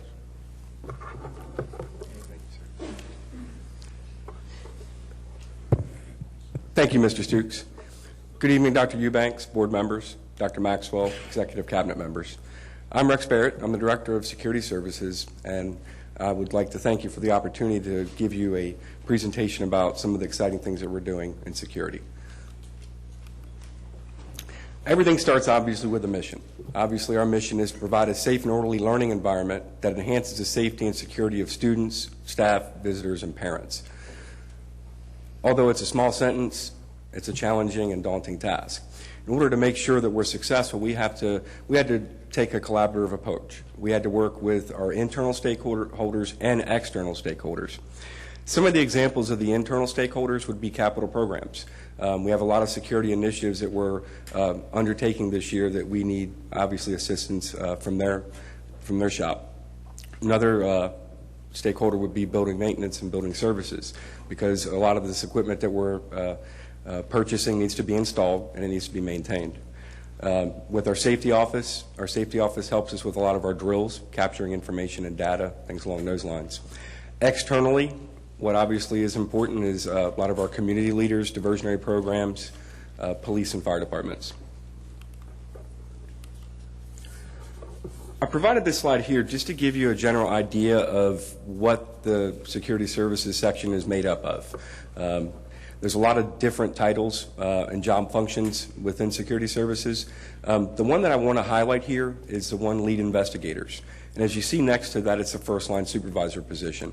This is something that we just started this year to make sure that we're adhering to those high customer service values, That first-line supervisor is an individual that's at their facility that can keep people basically reporting on time, make sure that they're professional, make sure they're appropriately attired, things along those lines. The one at the bottom, Central Station Operations. This is one that I don't want to go unnoticed or unforgotten. We have people that work 24/7. They monitor all of the burglar and fire alarms within the system, and they also take calls for transportation after hours. Some of our key activities. You notice in the slide prior that we have security investigators and security assistants. The security investigators, we have about 65 that are commissioned special police officers in the state of Maryland. Where that's important as well is they're also duly certified through the Maryland Police Correctional Training Commission. So they're certified law enforcement officers in the state. To obtain this certification, you had to have completed a police academy in the state of Maryland or one that was equivalent, and you've had to maintain your recertification from year to year. Now, while they can make arrests, that's not what we want them to make their priority. As we know, our goal is to keep our students in the seats and in the classrooms. So what we do with that now is there's a progressive approach to that as opposed to going straight to that. We prefer to handle it administratively and keep them in because that gives us an opportunity to intervene at the earliest stages. We also investigate criminal administrative offenses. Obviously, the criminal offenses speak for themselves. Administrative offenses would be violation of administrator's procedure or policy. And in that regard, we coordinate with our legal office and employee labor relations. Another activity would be that all of our investigators are CPR trained. They have the ability to render first aid in the event someone's injured in one of our facilities. And then, last but certainly not least, is to provide a visible security presence. This slide just gives you an idea of some of the facts of the amount, for example, listed here of criminal incidents that we handle. It's on average about 1,600. At this time, we're at 888. Now, that represents, at this point in time, compared to last year, about a 10% decrease in incidents. Our average number of internal investigations handled per year is 120. At this point, we also are trending down at 67. We currently have 4,201 closed-circuit television cameras in our schools. With our new initiatives that you'll see in later slides, we're going to be over 4,600 by the time we're done. And this slide, last but certainly not least, we conduct 4 systemic lockdown drills every year. In advance of our lockdown drills, we provide training resources to include videos. And what this is designed to do is to make sure that in the event that we had an emergency situation, that people are better able to handle that, and that we've ironed out some of the deficiencies in a drill setting as opposed to a real thing. This year, for example, with our lockdown drills, we started off with a lockdown drill in a classroom setting. The subsequent one was in a cafeteria at lunchtime. One after that was at transition, and the next one will be at a different time, and it will be unannounced. Key initiatives. At the top here, we have listed the installation of electronic entry systems and panic buttons at all of our schools. Again, that's another daunting task. Our goal was, we started the first day of school this year, and our goal was to get it all done and completed within a year. So the goal is to have it all installed and ready by the time we start school next year. We currently have 60 schools that are 100% complete. There's an additional 20 schools that are 75% complete, and they're working on at least one school a day, if not multiple. We're going to install, there's 49 schools that do not have the closed circuit television system. They're going to be installed before we start school next year. Those are backloaded to the summertime because they're going to take a little bit longer to install because of the amount of maintenance that they're going to have to do. We're also going to construct fencing around all of our temporary buildings that are at our elementary and middle schools, as well as our K through 8s. As all of you are aware, a lot of our elementary schools are right in the middle of communities, some even apartment complexes, and there's a lot of times where we have foot traffic on our property. The fences are going to be designed to keep folks that would have the intent of causing harm to our students out. It's not designed to keep our students in. We're actually starting next week where we're going to start fitting our staff, and we're going to distribute uniforms to all of our security personnel to increase their visibility and their professionalism. We're also going to provide a visitor management system at all of our schools. What that would entail is that every visitor that comes in, not during arrival or dismissal, would have to present a government-issued ID where it's scanned through a system and it's checked through a data set that would indicate whether they pose a danger to our staff or students. At this time, I would like to introduce Mr. Carl Belcher, the Director of Building Services. Thank you.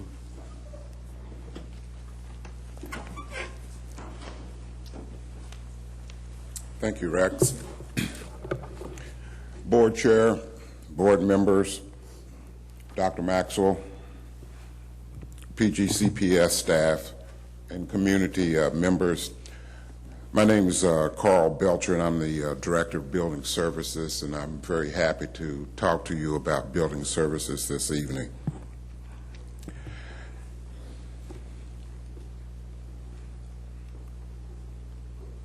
A simpler way to state our mission of providing a clean, healthy, and safe working environment for students, staff, and the community is to say that building services has a responsibility for the daily operation and maintenance of our facilities. We strongly believe that our mission aligns with the general mission of supporting services. Our functions fall into 7 major categories. Maintenance, which involves routine emergency and preventive maintenance. Plant operations, which is custodial services and facility operations. Facility use, that's the use of our facilities by the community. Real estate, that's real property management and allocation.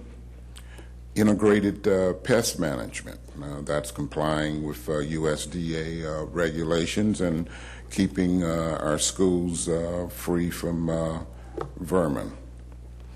Environmental services is a very important function, to help us ensure a healthy and safe learning environment. We have another function working very closely with security services, and that's that of security alarm services. At one time, these 7 functions were spread over 3 different departments, but in fiscal year 2011, maintenance, plant ops, and environmental functions were combined to create building services. This allowed us single focus and direction on all issues, and enables us to take advantage of some synergies in administration. And please understand that we don't perform all of these functions in a vacuum. We work in conjunction with other departments within supporting services, as well as school and central administration. We help provide the vital environmental and facility components necessary to achieve the goals of the educational facility master plan. We have some very exciting key activities, and we're undertaking aggressive implementation of some key components within our department. They're all designed to improve efficiency, accountability, and communication while limiting the impact on instructional time. We're very, very keen on our second shift preventive maintenance plan. It's allowing us to do work to be performed after normal school hours, thereby reducing the impact on instructional time and reducing the use of overtime. Our Health First cleaning system involves implementation of a more efficient and healthier cleaning system. It's designed specifically for each and every facility. We will reduce costs while providing a healthier environment. We're stepping up our facility coordinator inspections to provide these inspections on a daily basis. Doing so is going to allow us to improve communication while lessening the impact on instructional time. Facility coordinators are currently inspecting facilities, scheduling time to meet with the principal and building supervisors at the principal's convenience to discuss the results of their inspections and to discuss other issues in their facilities. We're implementing School Dude, which is a web-based facility management work order system, and it's designed, as the name suggests, specifically for school systems. It's going to allow us to incorporate all of our functions mentioned earlier into one database. I'd like to say a little bit more about School Dude simply because it impacts so many folks within the system. Without going totally into the schedule, you can see that we've, by the dates in the little blue box, that we've completed the 4th phase of a 5-phase plan to implement Maintenance Direct. Again, Maintenance Direct is but one module of School Dude. And phase 1 of this was very important to us. It consisted of building the operational foundation within building services. In doing so, we incorporated some new, well, new to us anyway, technology. We issued handheld devices, and we provided training to 190 maintenance mechanics and central office staff, as well as high school staff. We're happy to report that Group B elementary schools were completed just this past Monday, and we're on track to complete all schools by April 7th. Other components of School Dude will further enhance our ability to provide excellent customer service.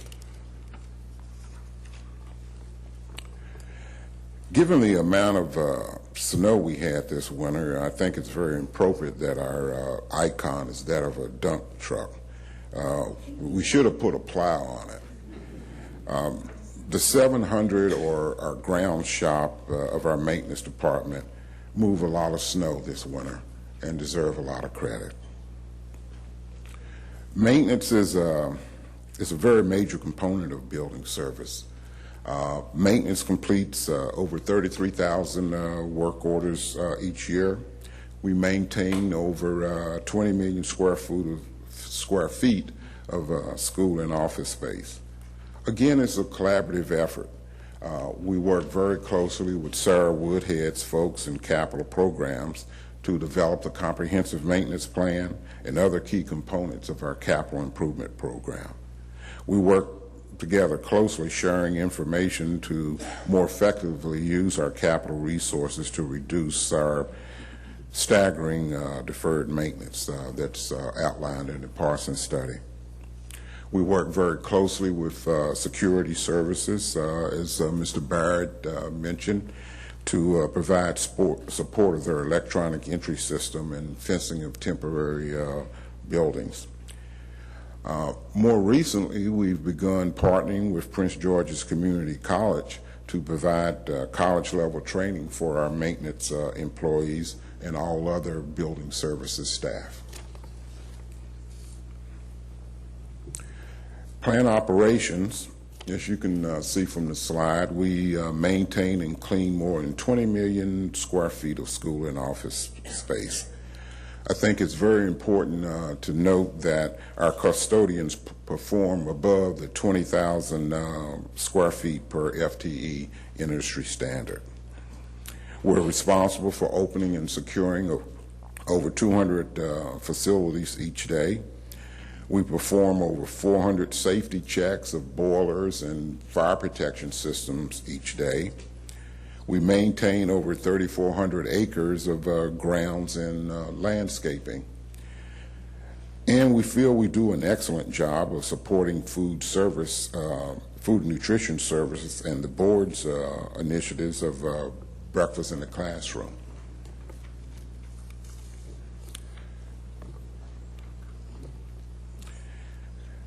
As you know, student learning and achievement is it's not a 9-to-5 process.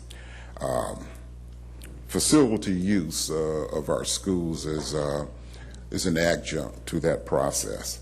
We partner very closely with Maryland National Capital Parks and Planning Commission, Boys and Girls Club, churches, and many other community groups to allow our children to become well-rounded human beings and citizens.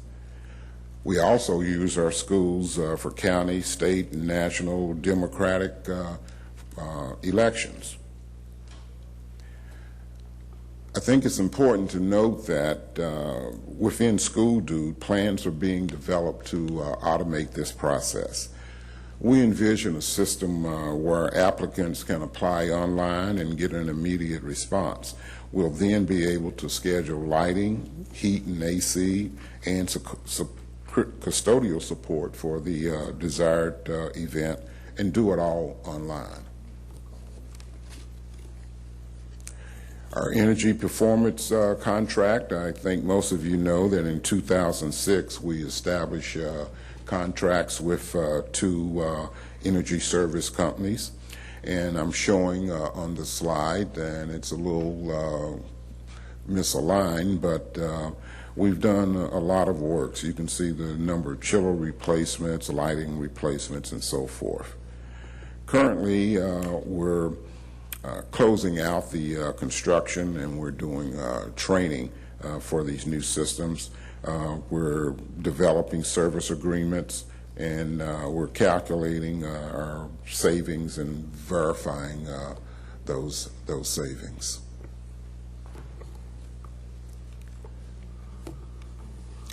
At this time, I'd like to turn the podium over to Ms. Sarah Woodhead, the Director of Capital Programs. Good evening, everyone. I'll just jump right in. The Department of Capital Programs has a mission to deliver educationally appropriate and correctly sized physical facilities to the school system and community in order to provide sustainable, safe, and healthy environments conducive to teaching and learning. Our core services are in planning, design, construction, and fiscal management. And we've used this image before. It seems to be a good way to explain some of the foundations for our work. We have the comprehensive maintenance plan, which is a document that's produced annually in building services, but we collaborate closely. And out of that process, that document describes the real-world conditions in the schools and provides recommendations to us on which systems have aged out, which roofs are due for replacement, and as we work towards having a regular life cycle replacement program, out of that we generate capital projects. But we also look at the Educational Facility Master Plan, which tracks demographic trends, educational program changes, and other goals for the school system. And we've increased our community engagement in the master plan development process, and we're working to go even further on that. And out of those 2 sets of information, we produce a capital improvement plan. And the current plan is being evaluated by the state right now, and soon we'll be launching into the next cycle.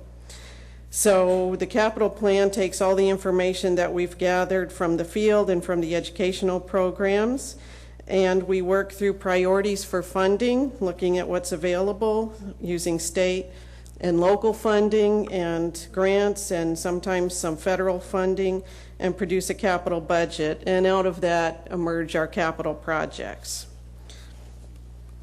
Our organization within the Department of Capital Programs basically has 4 parts. We have a planning unit, a design unit, a project management section that we used to call the construction section, but we've reorganized and rethought through some of how we deliver our projects, and fiscal management. And the planning section produces the master plan and the capital plan and interfaces with the state interagency committee on school construction. The design group manages the design of our projects. Most of our design is done by consultant architects and engineers. We do some of the smaller projects like roofs in-house.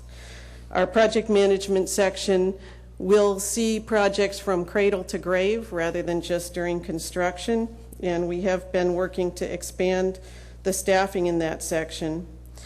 And fiscal management basically pays the bills and monitors expenditures and makes sure that we're complying with our fiscal requirements. And of course, none of that work takes place in a vacuum, as all of my colleagues have pointed out within supporting services.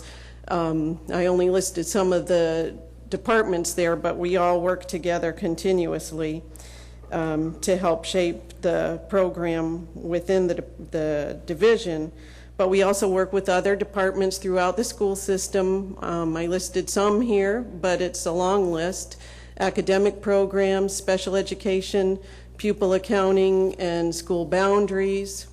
And then outside our organization, we also work with the county, with the Department of Permits, Inspections, and Enforcement, with park and planning, and we are working to improve our outreach and engagement. Just a few facts. Our average school building was built in the 1960s to the early 70s. That was the biggest period of growth. And our average building is in fair condition according to our most recent engineering study. The biggest issues that we face, and I think everybody knows this intuitively, but the study bears it out, our biggest challenges are in the area of heating, ventilating, and air conditioning systems that have exceeded their expected life. And so we make major investments in that area in our capital program, and we struggle to meet those needs in many of our schools. Most of our schools have had component replacements or additions over the years, and by component replacements I mean new roofs or boilers and things like that, but very few have been comprehensively modernized to meet current standards. And our maintenance backlog has been quantified at $2.2 billion. So we do have our work cut out for us. And we have accomplished a lot of work in the last many years. In the last 5 years, between fiscal year 10 and 14, we've received $460.3 million in capital funding, and we completed 5 new schools: Vansville Elementary School, Barack Obama Elementary School, Greenbelt Middle School, Oxon Hill High School, and Avalon Elementary School. We completed a major modernization project in 2013 at Doswell Brooks Elementary School. And along with those major projects, many systemic projects, open space pod conversions, science lab renovation projects, and other similar projects have been completed. And we're also commencing design and construction on some newer initiatives like secondary school reform and special education initiatives. We've also received major capital funding for air conditioning upgrades and security initiatives for fiscal year 14, and those are all well underway. So we have about 300 capital projects that are ongoing, and many of them, most of them are the traditional capital projects that are over $100,000 in value, in contract value. And then many smaller projects arising out of various initiatives as well. And we are working to improve delivery of capital projects from planning through construction and closeout. And we really do have to look at the whole life cycle, and we are working to identify areas to improve. We've begun to increase community outreach with this cycle of master planning. We had community engagement meetings over the winter, and we're going to do another round in April, and appreciate the help and participation we've gotten from board members and others in those meetings. We're developing a metric to evaluate the educational adequacy of our existing school facilities. This will be a companion to the Facility Condition Index, which is really a state of good repair for the schools, so that we have a more complete picture, and that will help us prioritize work going forward. And we are, as I mentioned, reorganizing and expanding our project management staff so that we improve our effectiveness with a focus on timeliness as I think one of the major areas where we need to do better. And we're introducing more holistic projects into the CIP. Instead of just looking at buildings as pieces and parts, we're really trying to look ahead and think more holistically about how to move the school system's inventory of buildings so that it really meets the expectations of communities. And so that's just a quick overview, and I'll turn it back over to Mr. Stoops.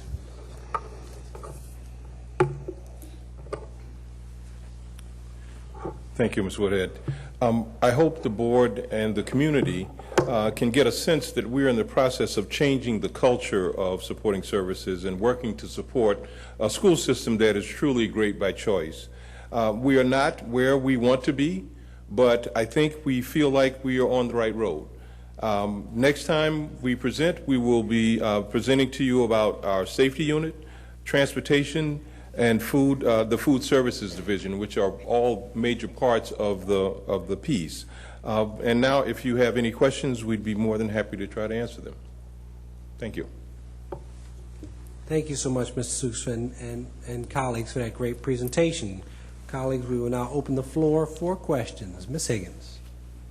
Thank you very much. Mr. Stoops, I want to thank you and all your staff for your dedicated work to the challenging jobs that we have in terms of addressing the supportive services. So appreciate the new energy coming from that department. I think I had talked with you through the orientation and had a lot of my questions answered at that time, but I did have one regarding work orders. And what is the goal in terms of work orders completions when they come from the schools? How quickly is your goal in terms of turning them around, and what is your percentage in meeting that goal? Well, I think that if it's an emergency, we want to deal with that obviously immediately. Right. In terms of an average work order, I don't know that there's such a thing. They come into us in various ways, but what we're trying to do is to get to them as quickly as we can. Again, if it's an emergency, clearly we will try to deal with those as quickly as we can and move forward with an organized program, because we're moving the work orders from the old system into the new, and we are actually speeding up the response time with the iPads that we've given our technicians. We are tracking the time that it takes them to do the work. We are using that information as management tools to give us better information, that as we sit down with our staff to get an understanding of why it's taking this amount of time versus what we think is the requisite amount of time, if in fact they're not getting there. So we aren't ready at this point to give you we want by X time, X days, but we are working very closely with the school dude process to get faster responses.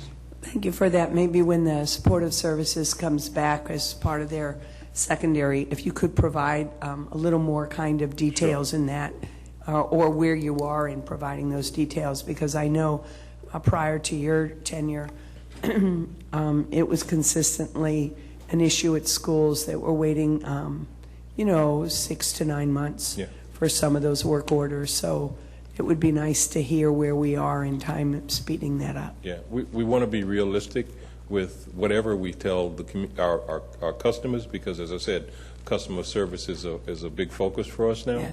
Yeah. We don't want to tell the community, we'll be out there tomorrow, when in fact we're going to be out there at some later date. That doesn't fit. So I know that's, if we could see where we are in terms of. Sure. Thank you very much, and it can wait till the next part of the presentation. Okay. Thank you. Dr. Anderson. Thank you so much, Mr. Stoops, and your staff for a wonderful presentation. I have a concern, though, and it's about what appears to be an inordinate number of change orders. And I would like for you to respond to just the number of change orders and how we might see 2 or 3 on one contract, and by the time we finish with that particular contract, they're about 100% over what the initial contract was supposed to be for. I think that change orders are, and we need to understand that change orders are a normal part of doing the kind of work that we do, the construction work that we do. One of the things that is a little bit different here in Prince George's County than in a lot of other districts, and we did the research looking at our neighboring jurisdictions, the change orders for Prince George's County come to the board at $25,000 or above. In other jurisdictions, in most other jurisdictions, that number is much higher. So you wouldn't other jurisdictions don't normally see as many change orders from their staff because the numbers are higher. And I think, again, what we would like to do, and we've done in some instances, is have, I guess, Construction 101 with board members to help understand how the change orders work, what they are, and why we have to bring them to you. If we have a situation where there are unforeseen conditions, which because of the age of our facilities, there are a number of cases where as we start the work, we find things that we would not have normally expected. Those are the kinds of things that start to generate the numbers of change orders. Many of the ones that we've seen lately have been at least 100,000. And in a couple of cases that I remember, the initial contract may have been for 900,000, the change order for 600,000 by the time we finish with the change orders.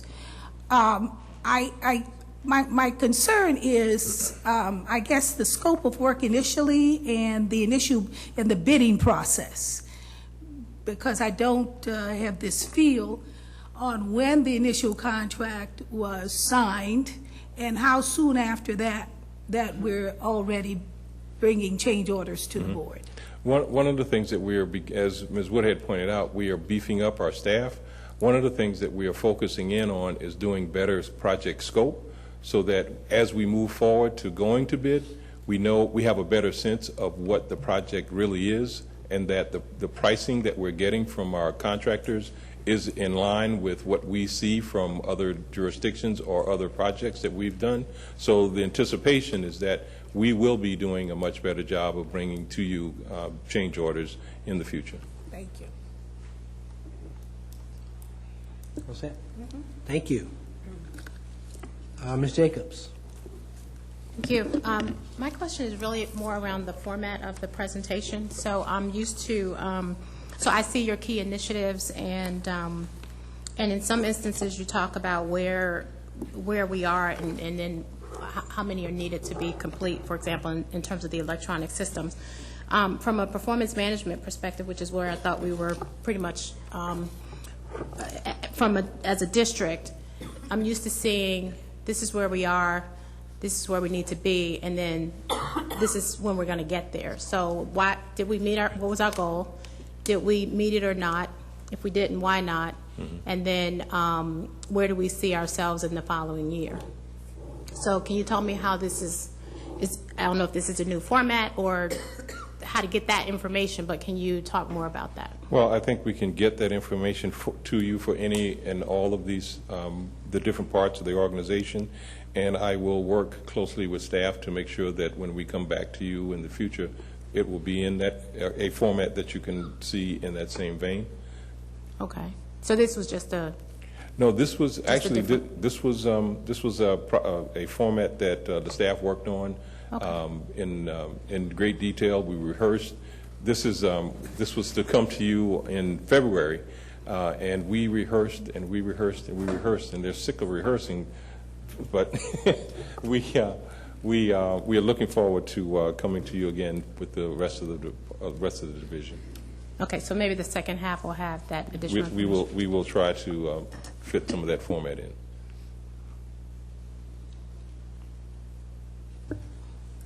Thank you. Ms. Boston. Good evening. First, I want to say I want to thank you so much for the quick response that your team, along with Ms. Gosum, on a lot of issues that we've had with some of our schools and our infrastructure. I really appreciate it. I'm hearing good things in the community, that you're very responsive, and I really appreciate that. One of the things that I want to know, I know that most people know that most of our funding comes from the state for our CIP projects. Are we in the process, or have you begun to explore other revenues or other sources of revenues that could help us with some of our CIP projects? Or we have not specifically gone after grants and that kind of thing, although there are cases where funds are coming into the organization, either through bond bills or grants from the legislature, but we've not specifically gone after grants outside of the state legislature. And I'd like to point out, Ms. Boston, that I thank you for your comments about the rapid or the faster response that we've had, but it's really the staff that are out there in the trenches doing the work, and I want to make it clear that they are out there and doing the job. Yeah, thank you. Appreciate it. What's that? Ms. Williams. Thank you. My first question, first of all, I think this is a great presentation. I'd like to see how you all are transforming this department. The first question is about the security services, and I think it's great that we're going to have all these security measures in place, especially with the data processing and checking the IDs of those that are entering into the school building. Can you talk about the process? Should someone show up on the database, especially if it's a parent of someone who gives their ID and then they show up on the database? What would be that process? You want to answer that one next? Let me get my expert up here. Good evening. In reference to the visitor management system, we've actually just finished or just completed the draft for the standard operating procedure for that. It's actually going to go up to Mr. Stukes tomorrow by close of business, so it can be presented up to legal. The data set that's checked, the primary one, is the National Sex Offender Registry. So are there going to be some potential hits there? Yes. So what we're going to do is we're going to provide a user's guide that shows basically from A to Z. If it comes up this way, this is what you do. If it comes up that way, this is what you do. And then also we'll be available as a resource as we go in to implementing this program. Prior to implementing all of these security features, we're going to engage in a community rollout plan where we're going to have a north, central, and south community forum where we can talk about in more detail exactly what it's going to look like next year when people return to school. We're also going to have a letter that can go out to parents so that they know some of the different measures as well. Because we also want to, any kind of fears or trepidation, we want to eliminate that as well. This is strictly for the safety of our students and staff. This system also allows us to add things like protective orders, restraining orders, trespass orders, things like that, so that when somebody comes in and they're scanned, we'll know that. Hopefully that answers that. It does. It does. I think it's just very important that we bombard our parents with this information about this new procedure and process until it's like a nuisance, just so they will know that it's coming. Also, still it's on security. Can you talk about or describe the fencing that you will have around the external pods at the elementary through K through 8 schools? That's also going to be part of the rollout package. I actually do have pictures that I can provide for the board members of what it looks like. We went to neighboring jurisdictions to see what they had, how it looks. And what we did find with most of it, when you hear it, it sounds worse than it looks, if that makes sense. When I first heard it, I thought kind of similar. When I went out and looked at it, it looks great. They've got crash bars to where the students can get out very easily. Part of like the process for us to implement it, having the vendor come out, do site plan drawings for us, where the fence will actually extend from the building, surround the temporaries like it's an addition. So what it'll do is it'll protect from outside individuals from getting access to the temporary buildings or the students, because oftentimes they transition, either coming in and out for the restroom purposes or for class to class. So it prevents an opportunity from an outside intruder to have access to them. But I think it's easier when we actually send out the pictures. I think it would give you a better idea. That's going to be part of the information we roll out. Okay. I think it's a great idea to keep the people out, but we don't want our children feeling like they're caged in, or parents, having that feeling. So thank you. The last question was for capital projects. As we make this transition, what is the process? Because we hear a lot about the school buildings having different temperatures in different areas. It's cold in one and hot in the other. and it's been going on for an extended period of time, and I can't quantify that extended period of time, but that's what I've been told. What is the process or time frame for getting an air conditioner or heating or water issue, a major maintenance repair, through the process into actual work being done? So there is a continuum from the building services side to the capital program side, and really we're right across the hall from each other, and if we're not sure what the best approach is, we sit down together and figure it out with Mr. Stukes. So there is a continuum. Obviously, if it's an emergency, it can happen right away, and we have had some of those come up, and we have had to seek funding, and we've been able to do even some significantly large projects on very short turnaround. The typical capital project has a planning cycle that's at least a year long before the money is there. For the typical capital project that's over $100,000, a major boiler replacement, a new chiller, or something like that. So ideally, what we're doing is we're taking care of our buildings on a life cycle basis, where we're predicting, and we know, which roofs or boilers or chillers are going to come around, and we're taking care of them before they fail. And that's the situation we want to arrive at. But meanwhile, I think that sometimes building services will handle larger projects than they might normally wish they had on their plate, and we'll take projects that are smaller than a typical capital project if that's the best way to get it done. But because those systems have aged out, we do have situations that are urgent, and then we can't afford that year-long planning cycle. We just do it as best we can with what we've got. And for those items that are on there for the extended period of time, what is your procedure for communicating that with not only the school but the community, the parent community? We are, well, on the capital project end of the continuum, we're working to improve our outreach. We're just in the process now of sending out correspondence to all the principals about the upcoming summer program and the work that will be done over the summer. And we share all the draft information on the capital program.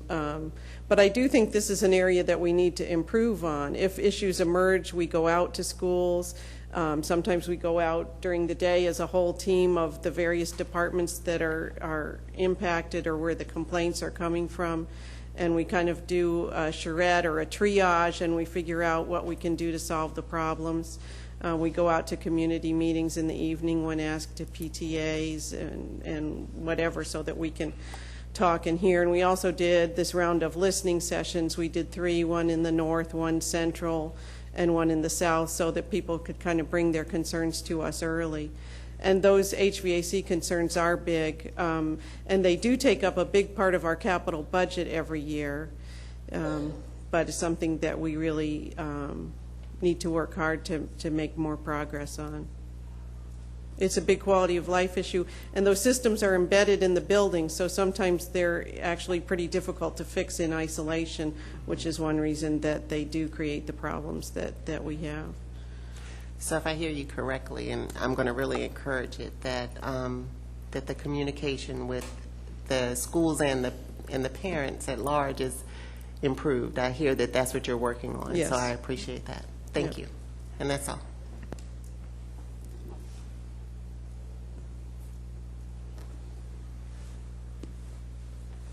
All set? Thank you. Mr. Valentine. Thank you. This question is a security question. And I just wanted to, for a second, put yourself in the mind of a principal. It was brought to my attention that even though security staff are in the school, they don't report to the principal. And staff show up at a building, and they are given instructions, I guess, by their building lead.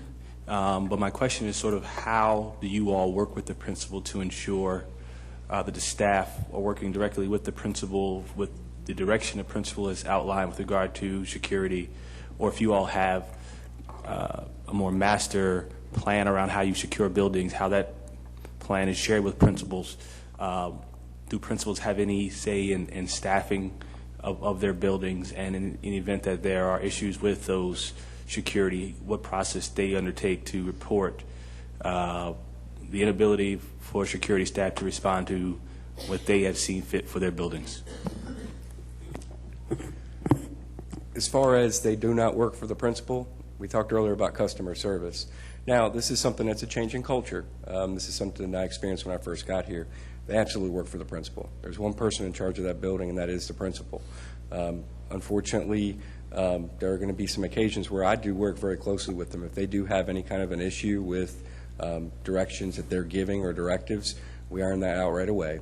One thing we're also working on right now is updated standard operating procedure for security, outlining exactly what their duties and responsibilities are and who they report to. One other thing that we're implementing too is having a feature where the principal has input on our employees' evaluation. It's very important because for them, I'm not in the building every day. I only get what the principal, instructional directors, and associate superintendents let me know. But that gives them the tool to evaluate, either agree or not agree with that evaluation, and the ability to document any kind of deficiencies as far as that goes. So it's actually been a change, and knock on wood, in 99% of the circumstances or situations, it's worked out very well. Thank you. That's encouraging. The second question around training and around sort of emergency sort of simulations. Do you all do that periodically with your security staff to go through a drill where a building lockdown or something like that, whether it be in the school during the school year or during the summer, where you're taking them to another maybe vacant school and going through some training? Actually, in the summers when we do our in-service training, we do it annually as far as like what the drills are going to look like. We also work with the police and fire department for emergency type training, like how to handle a situation from the school-based staff, police staff, and fire staff, because it's all coordinated together and we need to be on the same page.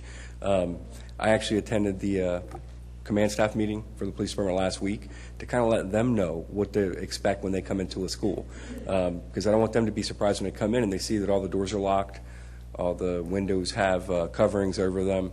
It's something where they need to know. This year, I'm going to assist with the principal's workshop over the summer, where I can also let them know what the police response is going to look like, because it's important that everybody knows what's going to look like on both ends. So as far as our staff, yes, we do continual training. The SOP that we're creating, that's going to be our Bible, so to say.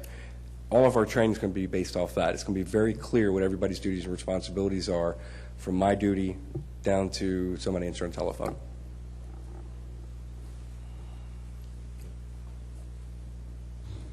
Thank you. Ms. Jacobs.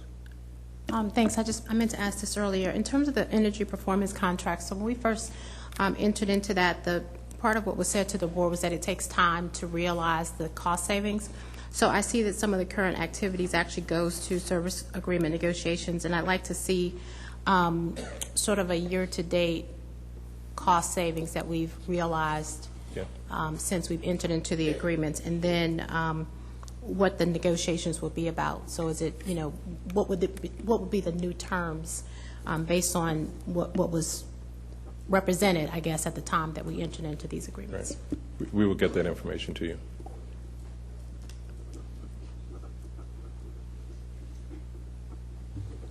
That's it, Ms. Jacobs? All right, colleagues, I do not see any other lights on for comments at this time. So, again, Mr. Stooks, thank you so much. You will be back for the second half of your presentation. We look forward to it. And thank you very much for the work that you're doing. No, thank you, sir. All right. Okay, that concludes item 5.0. We're on to item 6.0, consent agenda. Item 6.1, I will yield the floor to Dr. Maxwell for an introduction of item 6.1 under the consent agenda. Dr. Eubanks, item 6.1 is before the board for approval of a deed of lease agreement for the Junior Achievement Finance Park on the property of G. James Golson Middle School. May I have a motion to approve item 6.1 under the consent agenda? Second. It has been properly moved and seconded to approve item 6.1 under the consent agenda. Is there any discussion? Seeing none, Ms. Wilson, will you please call the roll? Dr. Anderson. Ms. Epps. Aye. Ms. Eubanks. Aye. Ms. Higgins. Aye. Ms. Jacobs. Aye. Ms. Mundy. Mr. Valentine. Aye. Ms. Waller. Aye. Ms. Williams. Aye. Ms. Boston. Dr. Eubanks. Aye. Motion carries. All right, what's the count, please? 11. Okay, just give it to me. I just want you to, after every vote, just give it to me. Oh, you want Yes. after every vote? Yes. All right. Thank you. I'll count. Thank you. That motion carries. Thank you. We're on to item 7.0, budget consent agenda. I'll yield the floor to Dr. Maxwell for an introduction of items 7.1 through 7.6 under the budget consent agenda. Thank you, Dr. Eubanks. Items 7.1 through 7.6 are before the board for approval of the following: April 2014 expenditure requirements, change orders for work at Calverton Elementary School and Eugene Burroughs Middle School, final payment and acceptance for renovations at Friendly High School, and an award of a third-party inspection contract for work at Eugene Burroughs Middle School. Thank you, Dr. Maxwell. Colleagues, may I have a motion to approve items 7.1 through 7.6 under the budget consent agenda? It has been moved and seconded.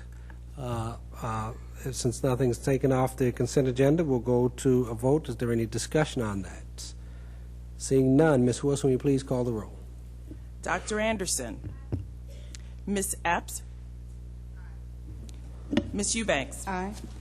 Ms. Higgins. Aye. Ms. Jacobs. Aye. Ms. Mundy. Mr. Valentine. Aye. Ms. Waller. Ms. Williams. Aye. Ms. Boston. Dr. Eubanks. Aye. Motion carries 11 ayes. Thank you. That concludes that agenda item. There are no non-consent agenda items. We're moving on to 9.0, governance unfinished business, second readers. I'll now yield the floor to Dr. Maxwell for an introduction of items 9.1 through 9.6. Thank you, Dr. Eubanks. Items 9.1 through 9.6 are before the board for approval of the following: financial review, facility use agreement for Imagine Leland Public Charter at Berkshire Elementary School, Aeronautics and Space Academy for Prince George's County Public Schools, Board Policy 0102, internal audit policy, and textbook adoption for Career Research and Development 2, 12th grade. Colleagues, I'll entertain a motion to approve items 9.1 or not through 9.6 or an alternative Can I motion. make a motion? You may make any motion that you like. All right, motion And to, Ms. Higgins, go ahead. motion to pull 9.3? You want to pull item 9.3. Ms. Higgins. Yeah, I'll second that, and actually what I'd like to see is each one of them dealt with individually. I'll amend my motion. I'll second your amendment. You want to see each item on each the item on the second reader? Mm-hmm. So I move to deal with each item separately on the agenda. 9.1 to 9.6. It's been moved and seconded to this, so you want to discuss each item, right? Or make a I have a motion on question. each item? Or both? I'm the To make clear. Address and, yeah. Okay. All right. It's been moved and seconded. Is there any discussion? Seeing none, all those in favor, please say aye. Aye. All those opposed? All right. Item 9.1, I'll entertain a motion to approve item 9.1 under governance unfinished business, second readers. I'll make such motion. It's been moved and seconded. Is there any discussion? Ms. Higgins. Yeah, thank you. I would only ask that under the financial review section at the bottom section, I'm trying to pull that up now, that the total amount be in that last paragraph. So it says, the resolution attached provides the recommended fiscal year 14 transfers between the major categories identified in the financial review as of December 31st, 2013. If there could be totaling whatever the total amount is for all of the individual items listed in the resolution, and if that be consistent for the reviews when they come in the future. That's all. Thank you. All right. Any other, does that, so noted as a request for future items, correct? Is there any other discussion? Seeing none, we have to call the roll on each one of these, so Ms. Wilson, call the roll. Dr. Anderson. Ms. Epps. Ms. Eubanks. Aye. Ms. Higgins. Aye. Ms. Jacobs. Aye. Ms. Mundy. Aye. Mr. Valentine. Aye. Ms. Waller. Ms. Williams. Aye. Ms. Boston. Aye. Dr. Eubanks. Aye. Motion carries. Thank you. 11 I'll now entertain a motion to accept item 9.2 on governance unfinished business, second reader. So before we can discuss and vote on it, it needs to be moved. So move. It has been moved. Do I have a second? Second. It has been moved and seconded. Is there any discussion? Ms. Jacobs. Thank you, Dr. Eubanks. My questions go to notification to parents versus engagement of parents in this decision. So I guess what I'd like to hear more about is, so I understand, and I think the parents that have emailed us and have spoken today actually understand the reasons behind why Imagine would want to move the location because of IT issues. So I'd like to actually get some answers to the questions that some of the parents have. If we keep in mind that in every situation, for the most part, staff is always going to have more information because you're right there, you're informed, and you have more information than parents do. So how long has Imagine been looking for additional property?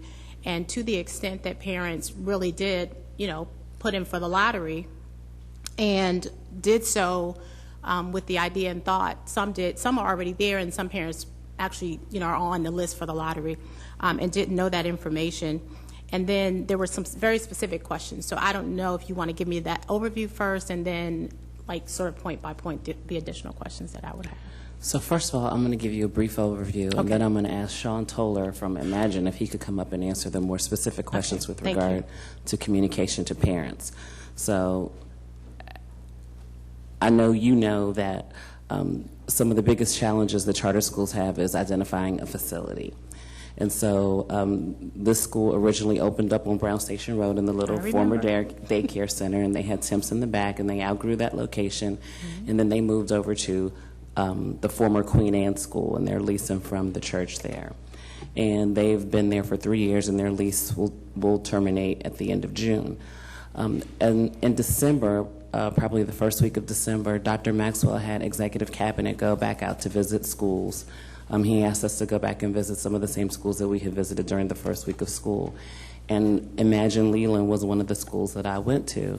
And when I met with the principal of the school, she raised some issues for me with regard to the technology challenges that they were having at the school. What was of primary concern to her at that point was just being able to do baseline testing of the students.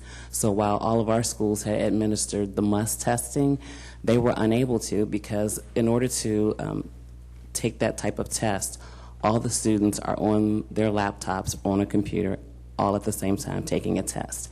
And in their current facility, that cannot happen. After I left the school, I immediately made phone calls to our IT staff to see if there was any assistance that they could provide. Even though it's not our responsibility, the Board of Education is not a party to that lease agreement, I thought that there was maybe some information that our IT staff could help provide to facilitate their negotiations with Verizon, and I contacted Mr. Toller at Imagine.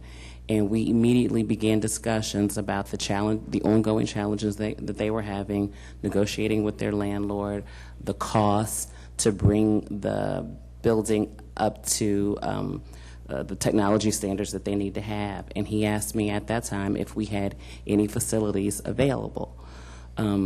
So it was probably after the beginning of the year that we made arrangements for them to go and visit Berkshire, and they went several times, and I think Mr. Toller can actually give you the dates. But they initially went out Then they went back and they took their board members and they went out and they visited. They went back and they took their principal. They walked the building several times and expressed to me a desire to negotiate a facility use agreement for the use of Berkshire. As you know, Imagine already leases Imagine Morningside from us.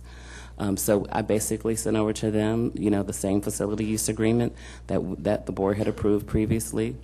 And we didn't put it on the board's agenda until we knew that the renewal was coming up, because it didn't make sense to bring in a lease agreement before the board actually voted to renew their charter. And so that's why you approved the renewal of their charter at your last board meeting, and we put this on for second reader for tonight. And so I'm going to yield to Mr. Toller. Thank you, Ms. Battle. Thank you.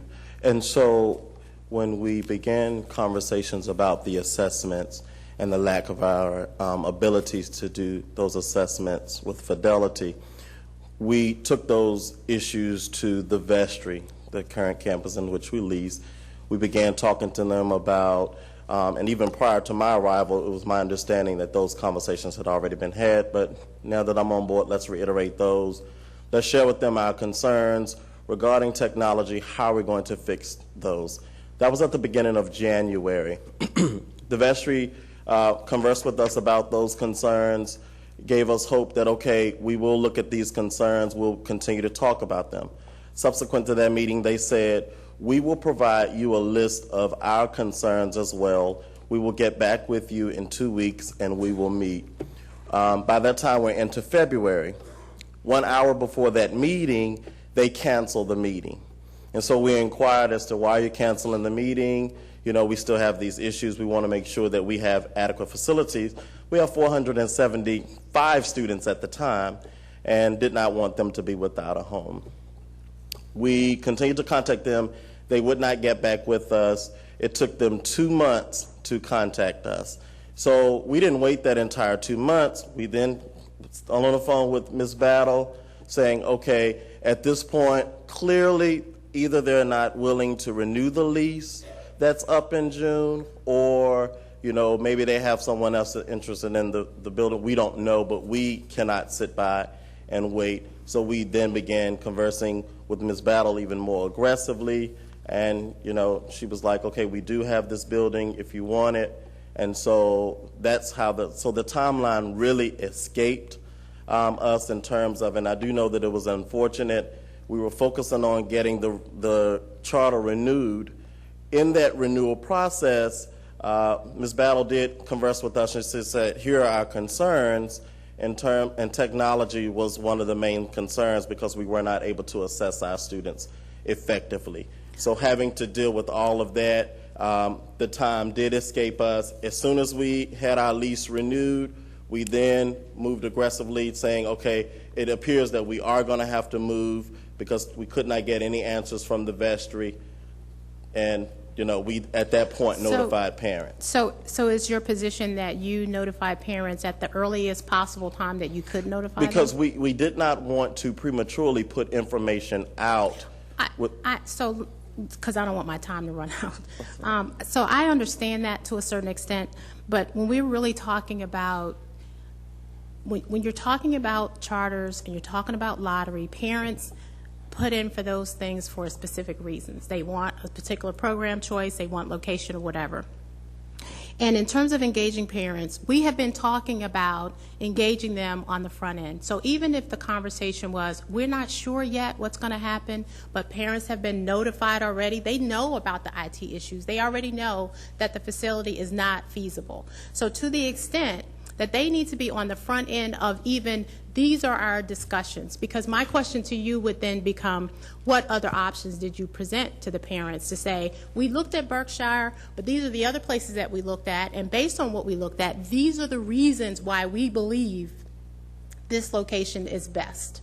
And so what I would ask you to answer then for me is just, and if you can't, that's fine, but at least so parents can hear answers to their questions. So for example, it sounds like maybe you didn't look at any other locations once you in fact did an assessment of this location and felt that it was feasible.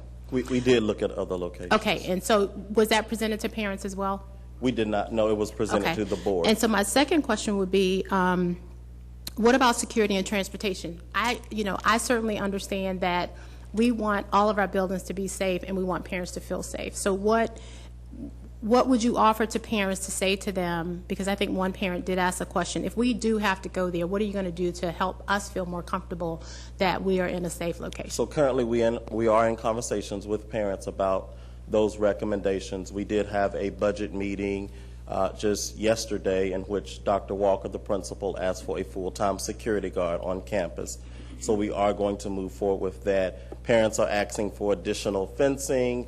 They want to tour the community, so we talked about having the police department to come in to talk about, any issues that possibly may arise, or if there have been any issues, just to reassure parents that we are willing to work with them in terms of those security issues. Okay, and so then the other question I would have is, because our budget implication does indicate $221,565. Is that for the move itself from one location to the next? What about the infrastructure that you're talking about? No, that amount is what they will pay us for. That's the lease. That's the rent amount. Okay, so so I guess for me the issue is less about the reason that you need to move, because everybody actually agrees with that.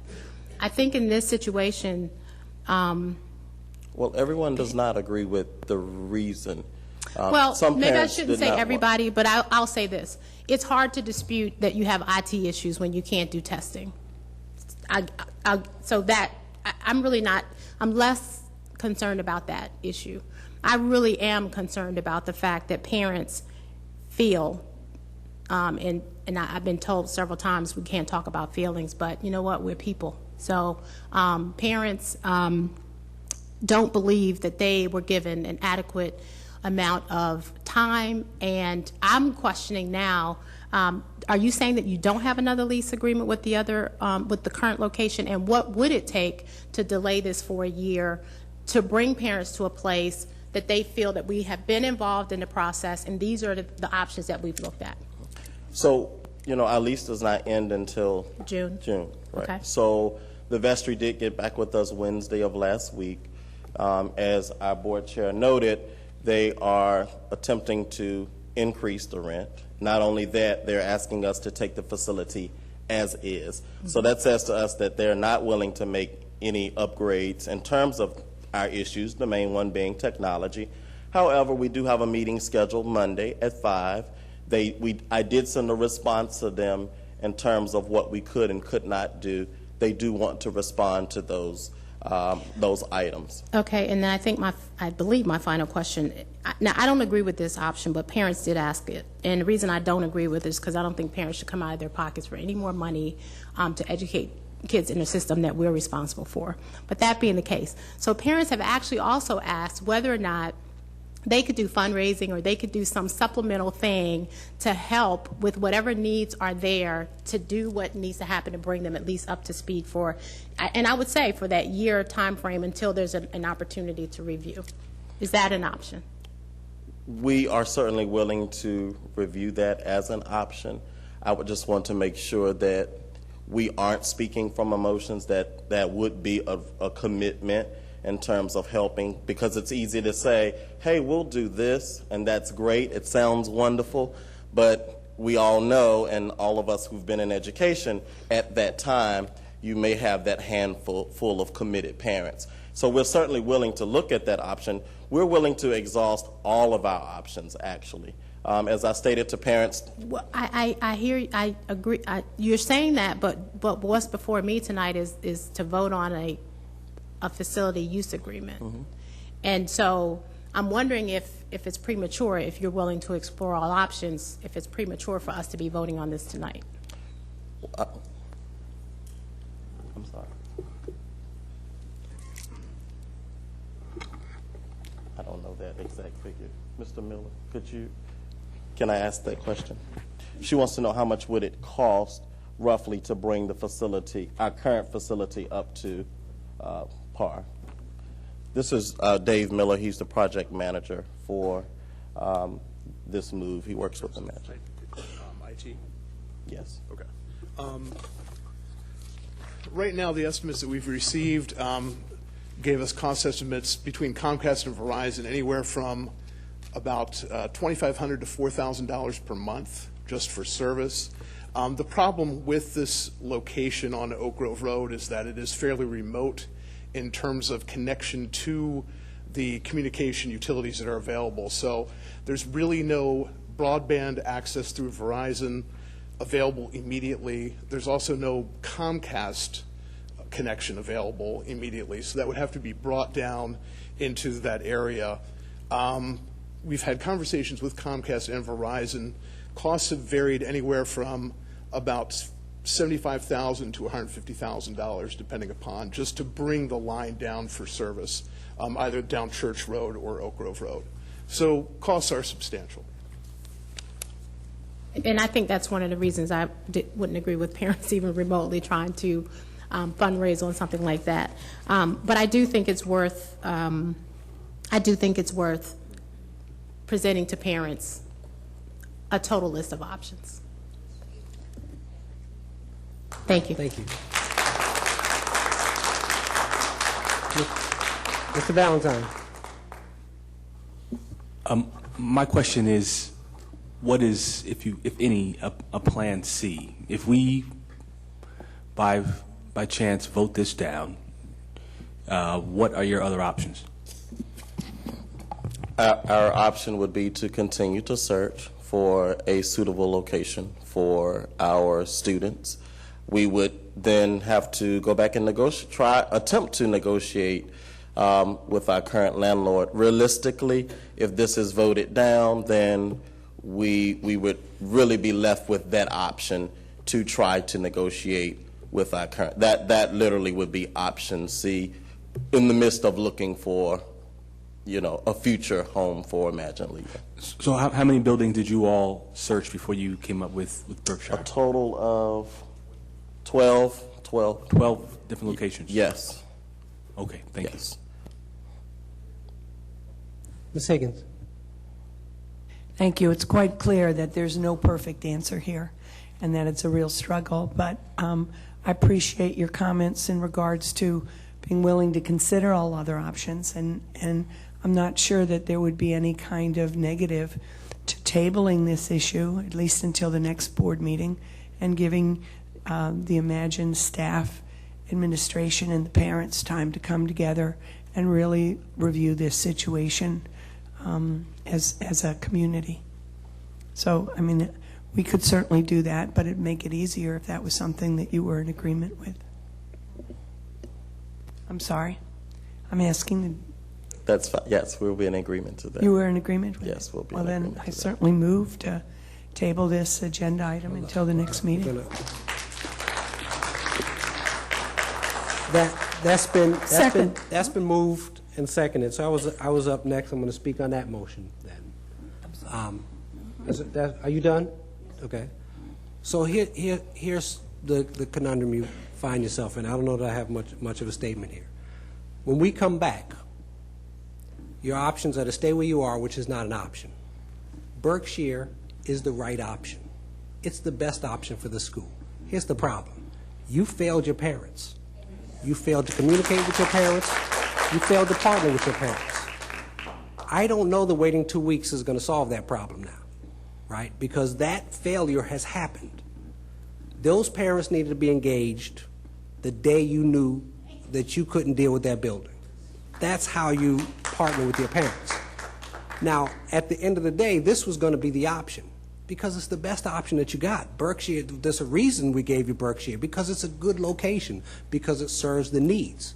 And if you had partnered with your parents, you'd have been able to convince them of that. You'd have worked with them. You might not have made everybody happy, but you'd have had a whole lot. You'd have had more happy parents, and you'd have had the integrity of saying that you did the process the right way. So I'm going to table it, and I would even vote for the move because I know Berkshire is the right location. Now, what I would say to my parents is this. You're right to feel wronged because clearly you have been wronged. But there are two important things I would ask you to think about. The first is it's our job as Prince George's County to make sure that your children are going to be in a safe environment. And we know that the Berkshire location is going to be able to provide that. So I think some of the concerns that our parents have about engagement and partnership are absolutely on point. but two that I would challenge you with. One is your safe. The second is, yes, you should have had other options, and you should have known about it sooner. But we're making change in this county, and your neighborhood schools are going to meet your needs. And if you choose your neighborhood schools, it's our responsibility to make sure that they meet your needs. So don't believe for a second, parents, that somehow if you choose not to send your kids to Berkshire or wherever this new location is, that your children will not be well served. It's our responsibility to make sure that they're served. And if you choose your neighborhood schools and we're failing you, I expect you to be back here and hold us to account for that. So those things, I believe, are going to happen. I would like an opportunity. I have one more request for you. So if we're going to table this, I want you to come back, in my expectation, with a written parent engagement plan that talks about how Imagine is going to improve their partnership with their parents. And if you come back with that and a plan for how you've engaged them over this last few weeks, then I, at least for one, would be prepared to support this motion. I'm glad to let you respond. I just wanted to respond to you. So Imagine have partnered with their parents. I understand this situation, but there were some very harsh comments made, so I just wanted to respond to those. We are very committed to our parents. We have worked tirelessly around the clock, Ms. Battle, you know that, to ensure that we do what's best for our students at Imagine Leland. I did apologize for that communication piece. We will continue to partner with parents to make sure that moving forward, we have the best solutions for our students. But I do want to go on record by saying we have partnered with our parents. And as you can see, we do have great parents who are dedicated to Imagine Leland and what Imagine stands for, which should suggest that we have partnered with our parents. Right. So, right, and so let me make clear. I just voted happily to extend our partnership with you. So broadly, I believe that. In this particular case, I think it would be a mistake for you not to openly acknowledge the failure that you've made and to make up for it with your parents. But overall, do I believe the school is a good partner with parents? Yes, because otherwise I wouldn't have voted for you to continue. Great. Thank you. I understand that. Ms. Waller. Certainly, I support the comments of our chair. And as a parent, to the parents, I support parent engagement and empowerment. Ms. Waller. Yes, I'm sorry. Point of order. Yes, on a motion to table, there's no discussion. And so, but you should allow Ms. Waller to finish since you started a statement, but the board really should be voting on the motion to table. Ms. Waller, continue. We can vote on the motion that's on the floor. There's been a motion to table. Strike everything I said. No, please don't do that. Okay, the motion to table, is this a roll call motion? Please call the roll, Ms. Wilson. Dr. Anderson. Ms. Epps. Aye. Ms. Eubanks. Aye. Ms. Higgins. Aye. Ms. Jacobs. Aye. Ms. Mundy. Aye. Mr. Valentine. Aye. Ms. Waller. Aye. Ms. Williams. Aye. Ms. Boston. Aye. Dr. Eubanks. Aye. Motion carries. 11 ayes. Thank you. Thank you. Thank you. Ms. Waller? Yes. To the parents, I would like to continue my statement. I support you and what your comments and what you said is about parent engagement and empowerment, and certainly as our board chair has stated, we have a responsibility to ensure that even if your students go to the neighborhood school, that it is a good school. But I want you all to be encouraged to continue to insist that your students have the right to be in a safe environment and they receive all the tools that they need. I believe that it's an insult to have had the board of directors dictate to the parents. That is not acceptable. And when we have charter schools as a board, it's our responsibility to see we're responsible for the oversight and accountability. And certainly we learn from these experiences, but it's time that when we have the boards of directors from charter schools, that they do it right the first time. We only have once in which to educate our children. We have to get it right the first time. We're not perfect, no one is, but I think that in this instance, what I heard, that it was just, you just left the parents out. Thank you. Okay, item 9.3. May I entertain a motion to approve item 9.3 on Mr. second Chair, reader? I'd like to make a motion. Actually, can I make a motion? So, Yeah. motion to approve. A motion to approve. You want to? So I'm going to put that on the table. If you want to modify that, please has it do been feel seconded? free. Has the motion been seconded? Boston just seconded it. Yeah, Boston made the motion. There's motion to approve. Second. So it's been moved and seconded. Ms. Epps. Okay, so I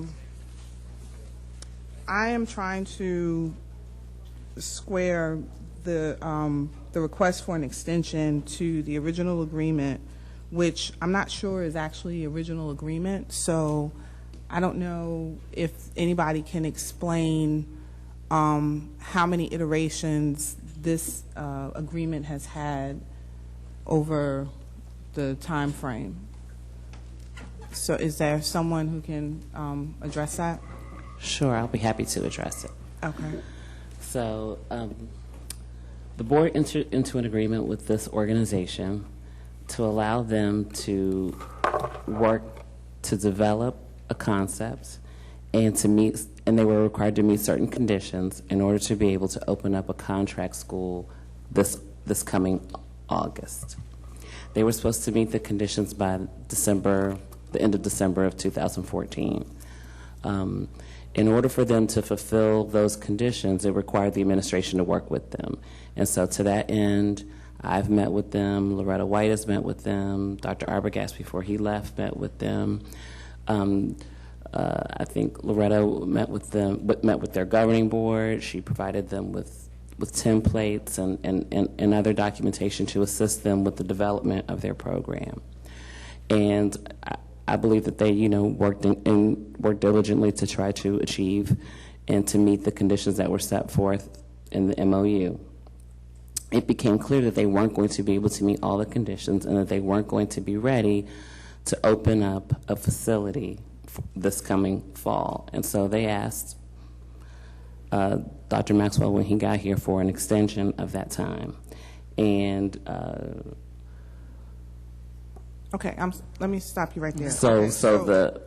Wait, can I just? Yes, ma'am. Yeah, okay, so on page 5, when it does talk about changes to the agreement, this agreement explicitly says that, number 1, whereas all terms and conditions stated above shall continue in full force and effect through December 31st.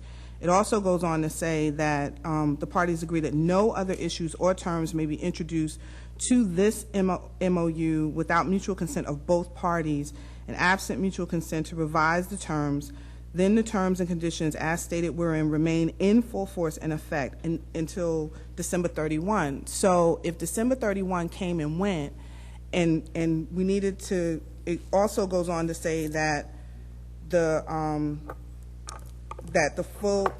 MOU dated March 21st is effective upon full execution by parties and shall continue thereafter through December 31st unless specifically canceled in writing by both parties. So if that didn't happen, then isn't this agreement nullified? Because we're beyond December 31st at this point. May I there is a missing piece here.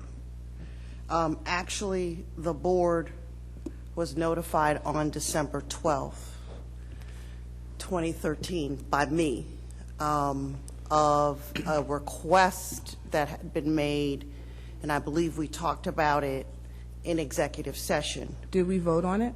Yes. There was a direction to provide an additional 6 months, because at that point it was obvious that they weren't going to be able to meet all of the terms by December 31st.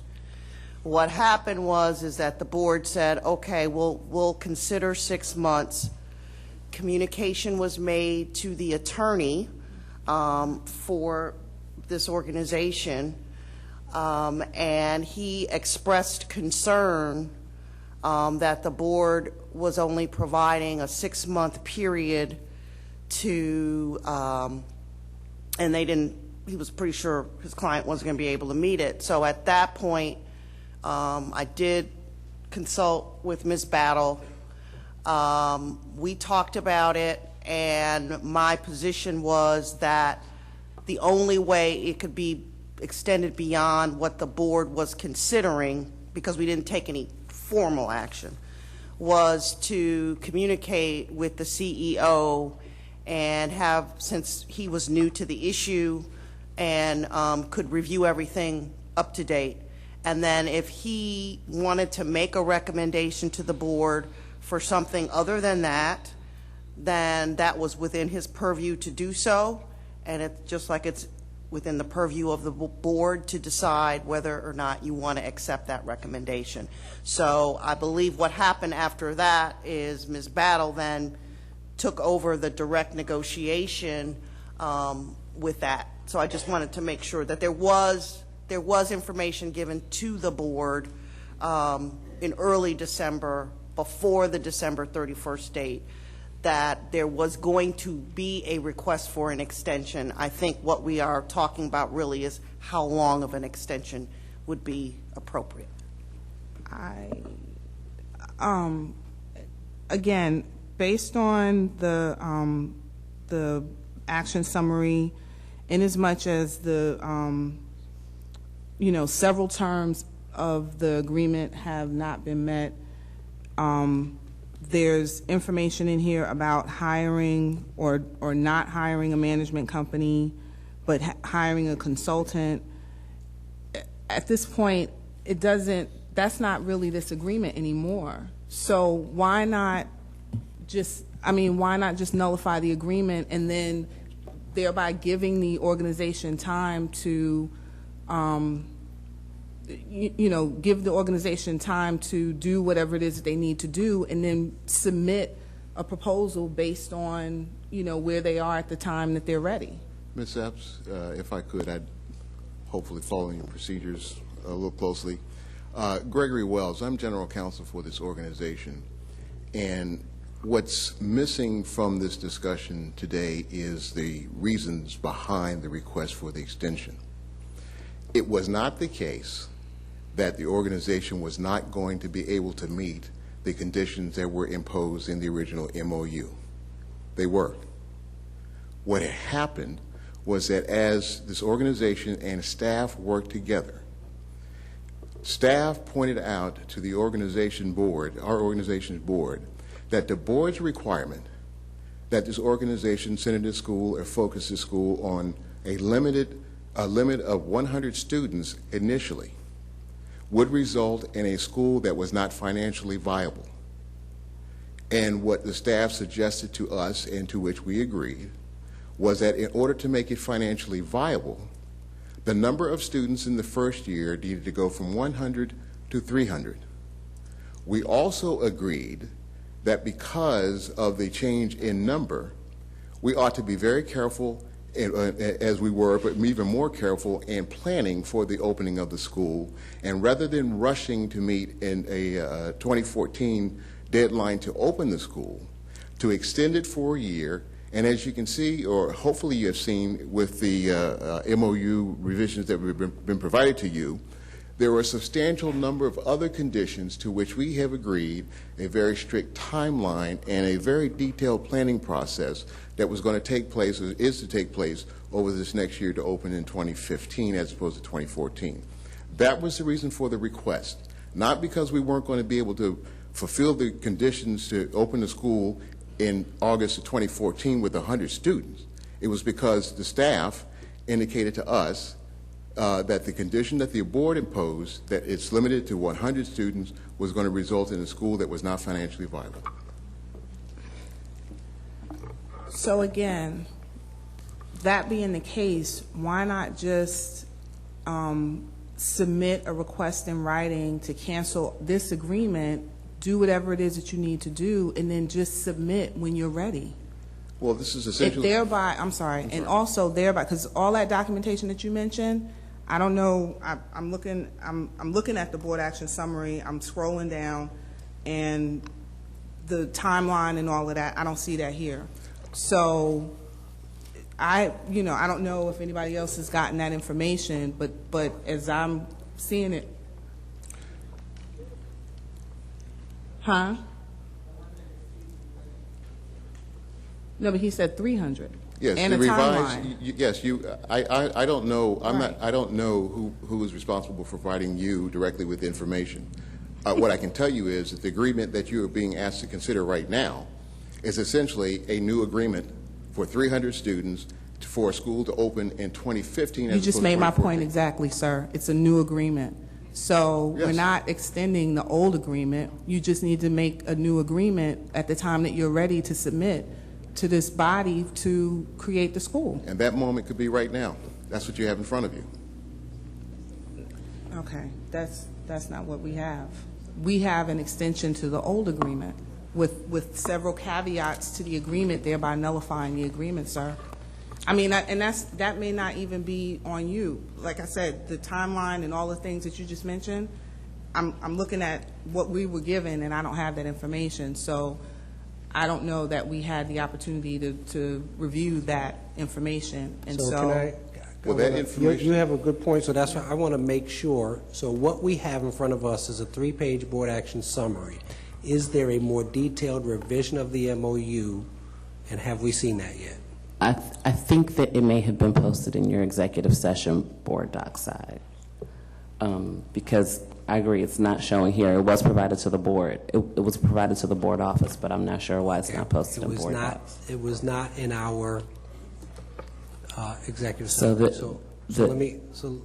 Okay. So we did not. So we were intended to get a detailed, revised MOU in addition to this board action summary. Is that correct?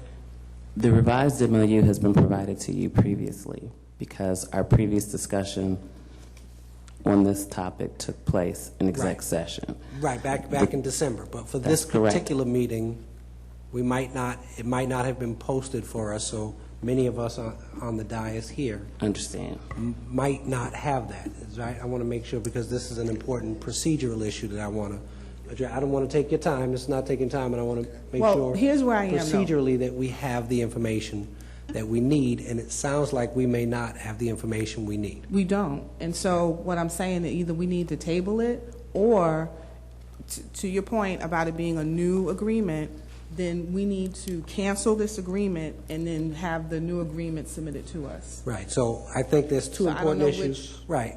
Motion you want me I to don't make? think I can argue about whether or not we should cancel the agreement or not when I don't have an agreement in front of me, No, that's which the makes board me action believe summary. that table. That's the agreement Right. that I'm proposing to cancel is the one that we have in front of us, which is the Right. old agreement But- from March 12. No, but there is, 2013. there is supposed to be, for us to review, Mm-hmm. a new MOU that we may have gotten back in December, but that was not posted in any of the documents that we got for this meeting. So if I got it back in December, that was 3 lifetimes ago in board time. And so what I don't have in front of me is the necessary data that I need to make any choice, so it would make it seem much more appropriate to me that this is an issue to be tabled. We get all the information that we need and bring it to the next, and then your motion is perfectly in order and worthy of debate at that time. But I don't know that I can debate something that I haven't seen or read. Does that make Could you sense? hold on the table? I'd like to make comment. Don't make the motion yet. I'm not making anything. There's a motion on the floor now. There's a motion on the floor And now. I can't second. make a motion. To table. Yeah, but any of us can Can- make, as we proved the last discussion, make a motion On the floor was to table. accept it. But if we make a motion to table, we can't have discussion. Correct. That is- Right. So we're it's in best that discussion. that Peggy, yeah. There's a motion to accept on the floor. Oh, okay. Right, but there was a motion, let me just, okay, clear, there was a motion to accept last time, but the motion to table overrules that. Is that not correct? Right. I did. I moved that we table.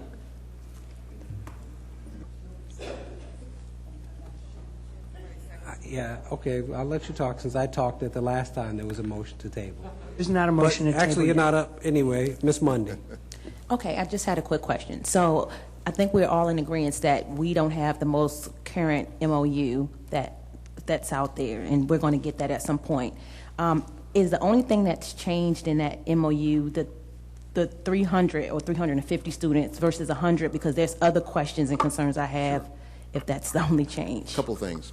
You do have the only version that's out there of this revised MOU is the one that you were given in December. We reached an agreement on this MOU and the language back in December with the express instruction to us to get it done then, so it was presented to you in December. Okay. Okay? So what was presented to you in December is what we're talking about today.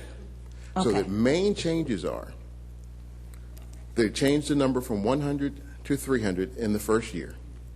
And as a result of that change, and to make sure that it's adequately planned for, was to move the opening from August 2014 to August 2015. Okay. In addition, staff presented to us, as part of this careful planning process, a very detailed document, step-by-step, timeline chronology of steps to be taken, including recruitment plan and things of those natures that would take place between now and the time the school is to be open that we all agreed to. Is that what That was you're doing? all part of what was presented. We signed in December. That was supposed to be presented to you at your executive session. Okay, and what I'm saying is that that information is what we don't have. We don't have and I guess any what of that. and I can't speak to that. I What see. I know is that whatever was presented to you in December should have been that. So what's the status? That's correct. That is the information that we do not have in front of us today. That is correct. Okay, well, we have some parts of it because in this board action summary, it's not updated to 350 students, but it does reference the next school year, as opposed, so it's There's some confusion, pieces and apparently, confusion in to it. addition to which, there's a very detailed letter by me that kind of outlined the reasons for the requested extension. And again, this whole issue that we discovered as we went along the way, as we originally negotiated this, the board said, we want you to stay with 100 students so that we carefully plan this. And as we started going along, the staff says, that's not going to work. And I explained all that in the detailed document as well. That's not been an issue for anybody. Okay, so can I ask a question? Sure. So in the documentation that you submitted in December Yes. regarding not meeting the criteria that was set forth, what is the current status of that stuff? So I'm assuming in December there was explanations about why numbers 4, 5, 6, and 7 were not met. What is the current status of those Every things? piece of correspondence that I sent and the agreements that we signed were sent to General Counsel. Okay. Thank Ms. Jacobs. Thank you. Since the board action summary does not change any of the previous terms, not one, my question, I guess, is, are you saying that the provision of 100 ninth graders was something that was changed or expressed to you later by staff, despite the fact that the agreement was reached between both parties that included staff at the time? Yeah, it occurred after the agreement was signed, as we were in the process of planning for the school to open in 2014. So you would be willing to do 100 students at this time if it weren't for staff saying that's not feasible? Well, no, because staff has told us it's not financially feasible. And if that's the case, we would wind up planning a school much like the one that we all had problems with last year. So then it sounds to me like the original agreement, and I don't want to put words in your mouth, but staff was involved in the original agreement. That included the 100 ninth graders as part of the revised plan. Well, in the contract, And all you're they saying call it- they changed it at some point in time no, I in think- your discussions? No, I think, no, they didn't change it. They suggested, after doing the financial analysis, and I think on the contract law, we kind of call that a mutual mistake. And when the parties make a mutual mistake, you correct it. But it was brought to everybody's attention as we were in the process of putting together the plans for the school, discussing sites, and gotten that far down the line when the issue came up about this number. Particularly, we had to submit a budget, or a proposed budget. And that's when it came to fruition, or to somebody's a realization, that 100 students wasn't going to make this work. And that's documented as well. Yes, I explained it in the letter that I sent along with the signed MOU extension. Sure. That, Ms. Boston. I'd like to make a motion to table this until we get the correct information before us, because there's no way that we can, I'm sorry, you got a problem, Ms. Higgins? I asked that my But I'm motion not to tabling finished. not be done so that I could speak, and Oh, apparently I there's didn't hear another you, but I was agenda. before you. I buzzed in before you, so I'm sorry. Yes, But I'm sure it yes, was an to make accident. a motion to table this until we get the correct information in front of us, because there's no way that we can actually vote on this without the correct information, and I want to be fair to this vote. Thank you. I have a question for Ms. Harrison. What's the proper? Can I see if I get a second, though, first, because otherwise there's no need. Is there a second? Is a point, you have a question or you have a point of order? I have a point of order. Proceed. I forgot my point of order. My point of order is, can you ask for personal privilege to speak on an item that's been tabled? Well, the way the chair handled it the last time was to allow the vote to go proceed, and then Ms. Waller was allowed to make her comment after the vote on the table. So that And I would was be at- the current procedure. Well, I would ask my colleagues to vote no on the table. So to be clear, Ms. Waller asked for a point of privilege. I didn't ask her what she was talking about in advance, and she talked about that. So that was not a intentional procedure on my part, other than to give her a point of personal privilege. It is on the table to table this to our next meeting, when we can have all of the information in front of us. Ms. Wilson, would you please? It has been seconded, seconded by Dr. Anderson. Ms. Wilson, please call the roll. Dr. Anderson. Ms. Epps. Ms. Eubanks. Aye. Ms. Higgins. No. Ms. Jacobs. No. Ms. Mundy. Aye. Mr. Valentine. Aye. Ms. Waller. I didn't hear you, ma'am. I didn't hear you. I'm sorry. Ms. Williams. Aye. Ms. Boston. Aye. Dr. Eubanks. Aye. Ms. Epps. Motion carried. Please tell me to count. 9 ayes to 2 nays. Thank you. 9 ayes, 2 nays. That motion carries. That item 9.3 So does has that been mean tabled. I can now speak, Mr. Chair? Would you like a point of personal privilege? I would. You have a point of personal privilege. Well, thank you. If I was going to speak, I was going to ask, what year was the board's relationship beginning with this board, that when it was called Possibility Prep and then had to be closed? How many years have we been addressing this issue?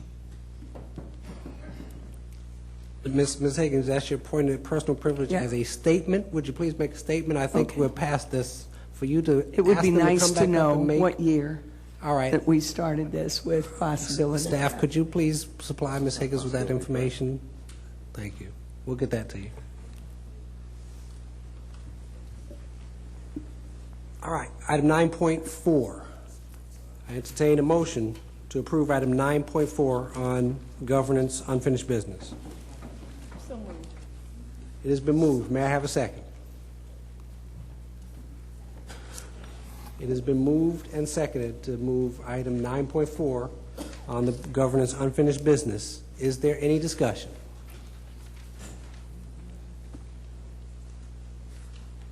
Hearing no discussion, please call the roll. Dr. Anderson. Ms. Epps. Ms. Eubanks. Aye. Ms. Higgins. Aye. Ms. Jacobs. Ms. Mundy. Aye. Mr. Valentine? Aye. Ms. Waller? Ms. Williams? Aye. Ms. Boston? Aye. Dr. Eubanks? Aye. Motion carries. Please give me the count. 11 ayes. Thank you. Thank you. No problem. Item 9.6. I will entertain a motion to approve item 9.6. 9.5. 9.5, pardon me. Which one did we do, 9.4? All right, I'm sorry, item 9.5. I'll entertain a motion to accept item 9.5. Is there a motion? So moved. It's been moved. Is there a second? It has been moved and seconded to accept item 9.5. Is there discussion? Ms. Higgins. And I'm allowed to speak on this, Isaac? Let me I check. think Let me there's- check my policy on that. Oh, Well, yeah, you are. why should that matter? Oh, that goes two ways, though, doesn't it? I think there's a problem with the internal audit policy that might be a sense of conflict for the internal audit department. And Ms. Hairston, you were going to provide some additional language. Yes, the request was made to clarify that in addressing the confidential relationship, there are occasions where the CEO may want to request that internal audit conduct a special audit, and the policy should reflect that the internal auditor shall report to the board when those requests are made, and also as far as the follow-up reporting on all audits conducted, to include any information about special audits conducted at the request of the CEO in the reporting process. So should that language be, should this also be tabled and then that language provided back to the board? Because that sounds like an awful long statement. Well, I have no problem. I mean, this isn't an emergency policy, so I move it that we certainly table could it. be. It's been moved to table. Is there a second? It's been moved and seconded. Ms. Wilson, please call the roll. Dr. Anderson?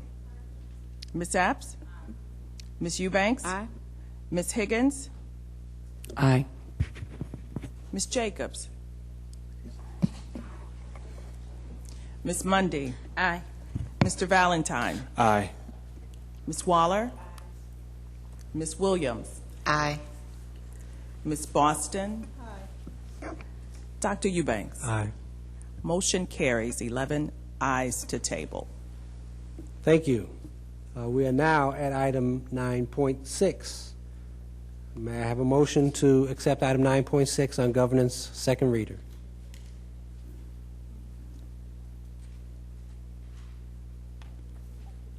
So moved. It has been moved. May I have a second?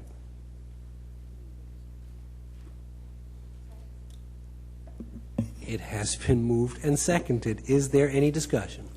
Yes, Mr. Chair. Dr. Anderson. Yes, I do want to thank the preparer of this board action summary and the resolution, but still we're wanting to have a textbook approved by the board, and the package is still incomplete. We have the evaluations given, but no names and no dates are provided in 4 of the 6 cases. So we have a listing of the names of the committee, actually in 5 of the 6 cases, and only the ESOL teacher's signature appears on one of the evaluation instruments. So I would move to just table it until we get this complete package prepared by the next meeting. All right. Do you want to hear, folks, have you heard any explanation about the signatures? Or They're you not don't- here. All right. You want to ask about that? You're right. You can go straight to table if you'd like. I'll second the motion. It's been moved and seconded to table. Please call the roll. Dr. Anderson? Aye. Ms. Epps? I'm sorry. Ms. Epps? Ms. Eubanks? Ms. Higgins? Aye. Ms. Jacobs? Ms. Mundy? Aye. Mr. Valentine? Aye. Ms. Waller? Ms. Williams? Aye. Ms. Boston? Dr. Eubanks? No.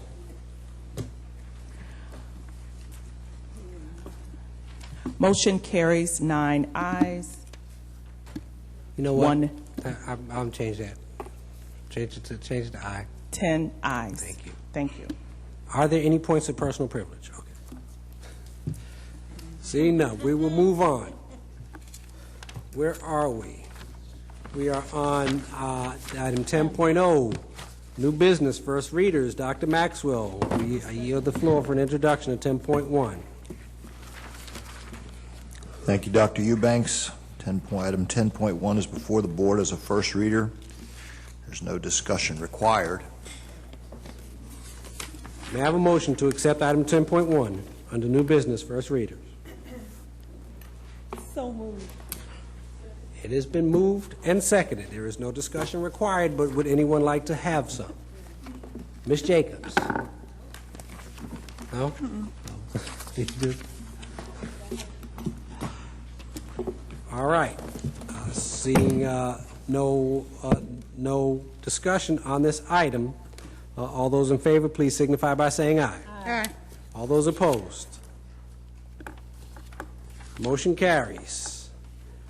We took care of public comment. Item 12.0, follow-up items for the February 19, 2014 CIP FAB committee meetings, the February 24 board work session, and the March 3rd board meeting are posted in board docs. Colleagues, may I now have a motion to confirm actions taken in executive session on Thursday, March 27, 2014. It has been moved and seconded that the Board of Education approves actions taken in executive session on March 27, 2014, and are as follows: personnel appointments, student appeals, legal matters, and administrative matters. All those in favor, please signify by saying aye. Aye. All those opposed? Motion carries. Colleagues, is anyone interested in making a motion to adjourn? So moved. Oh, we got a quick one. We got a quick motion on that. Yes. It has been moved and seconded. Is there any discussion? Hearing none, all those in favor, please say aye. Aye. Ladies and gentlemen, we are adjourned.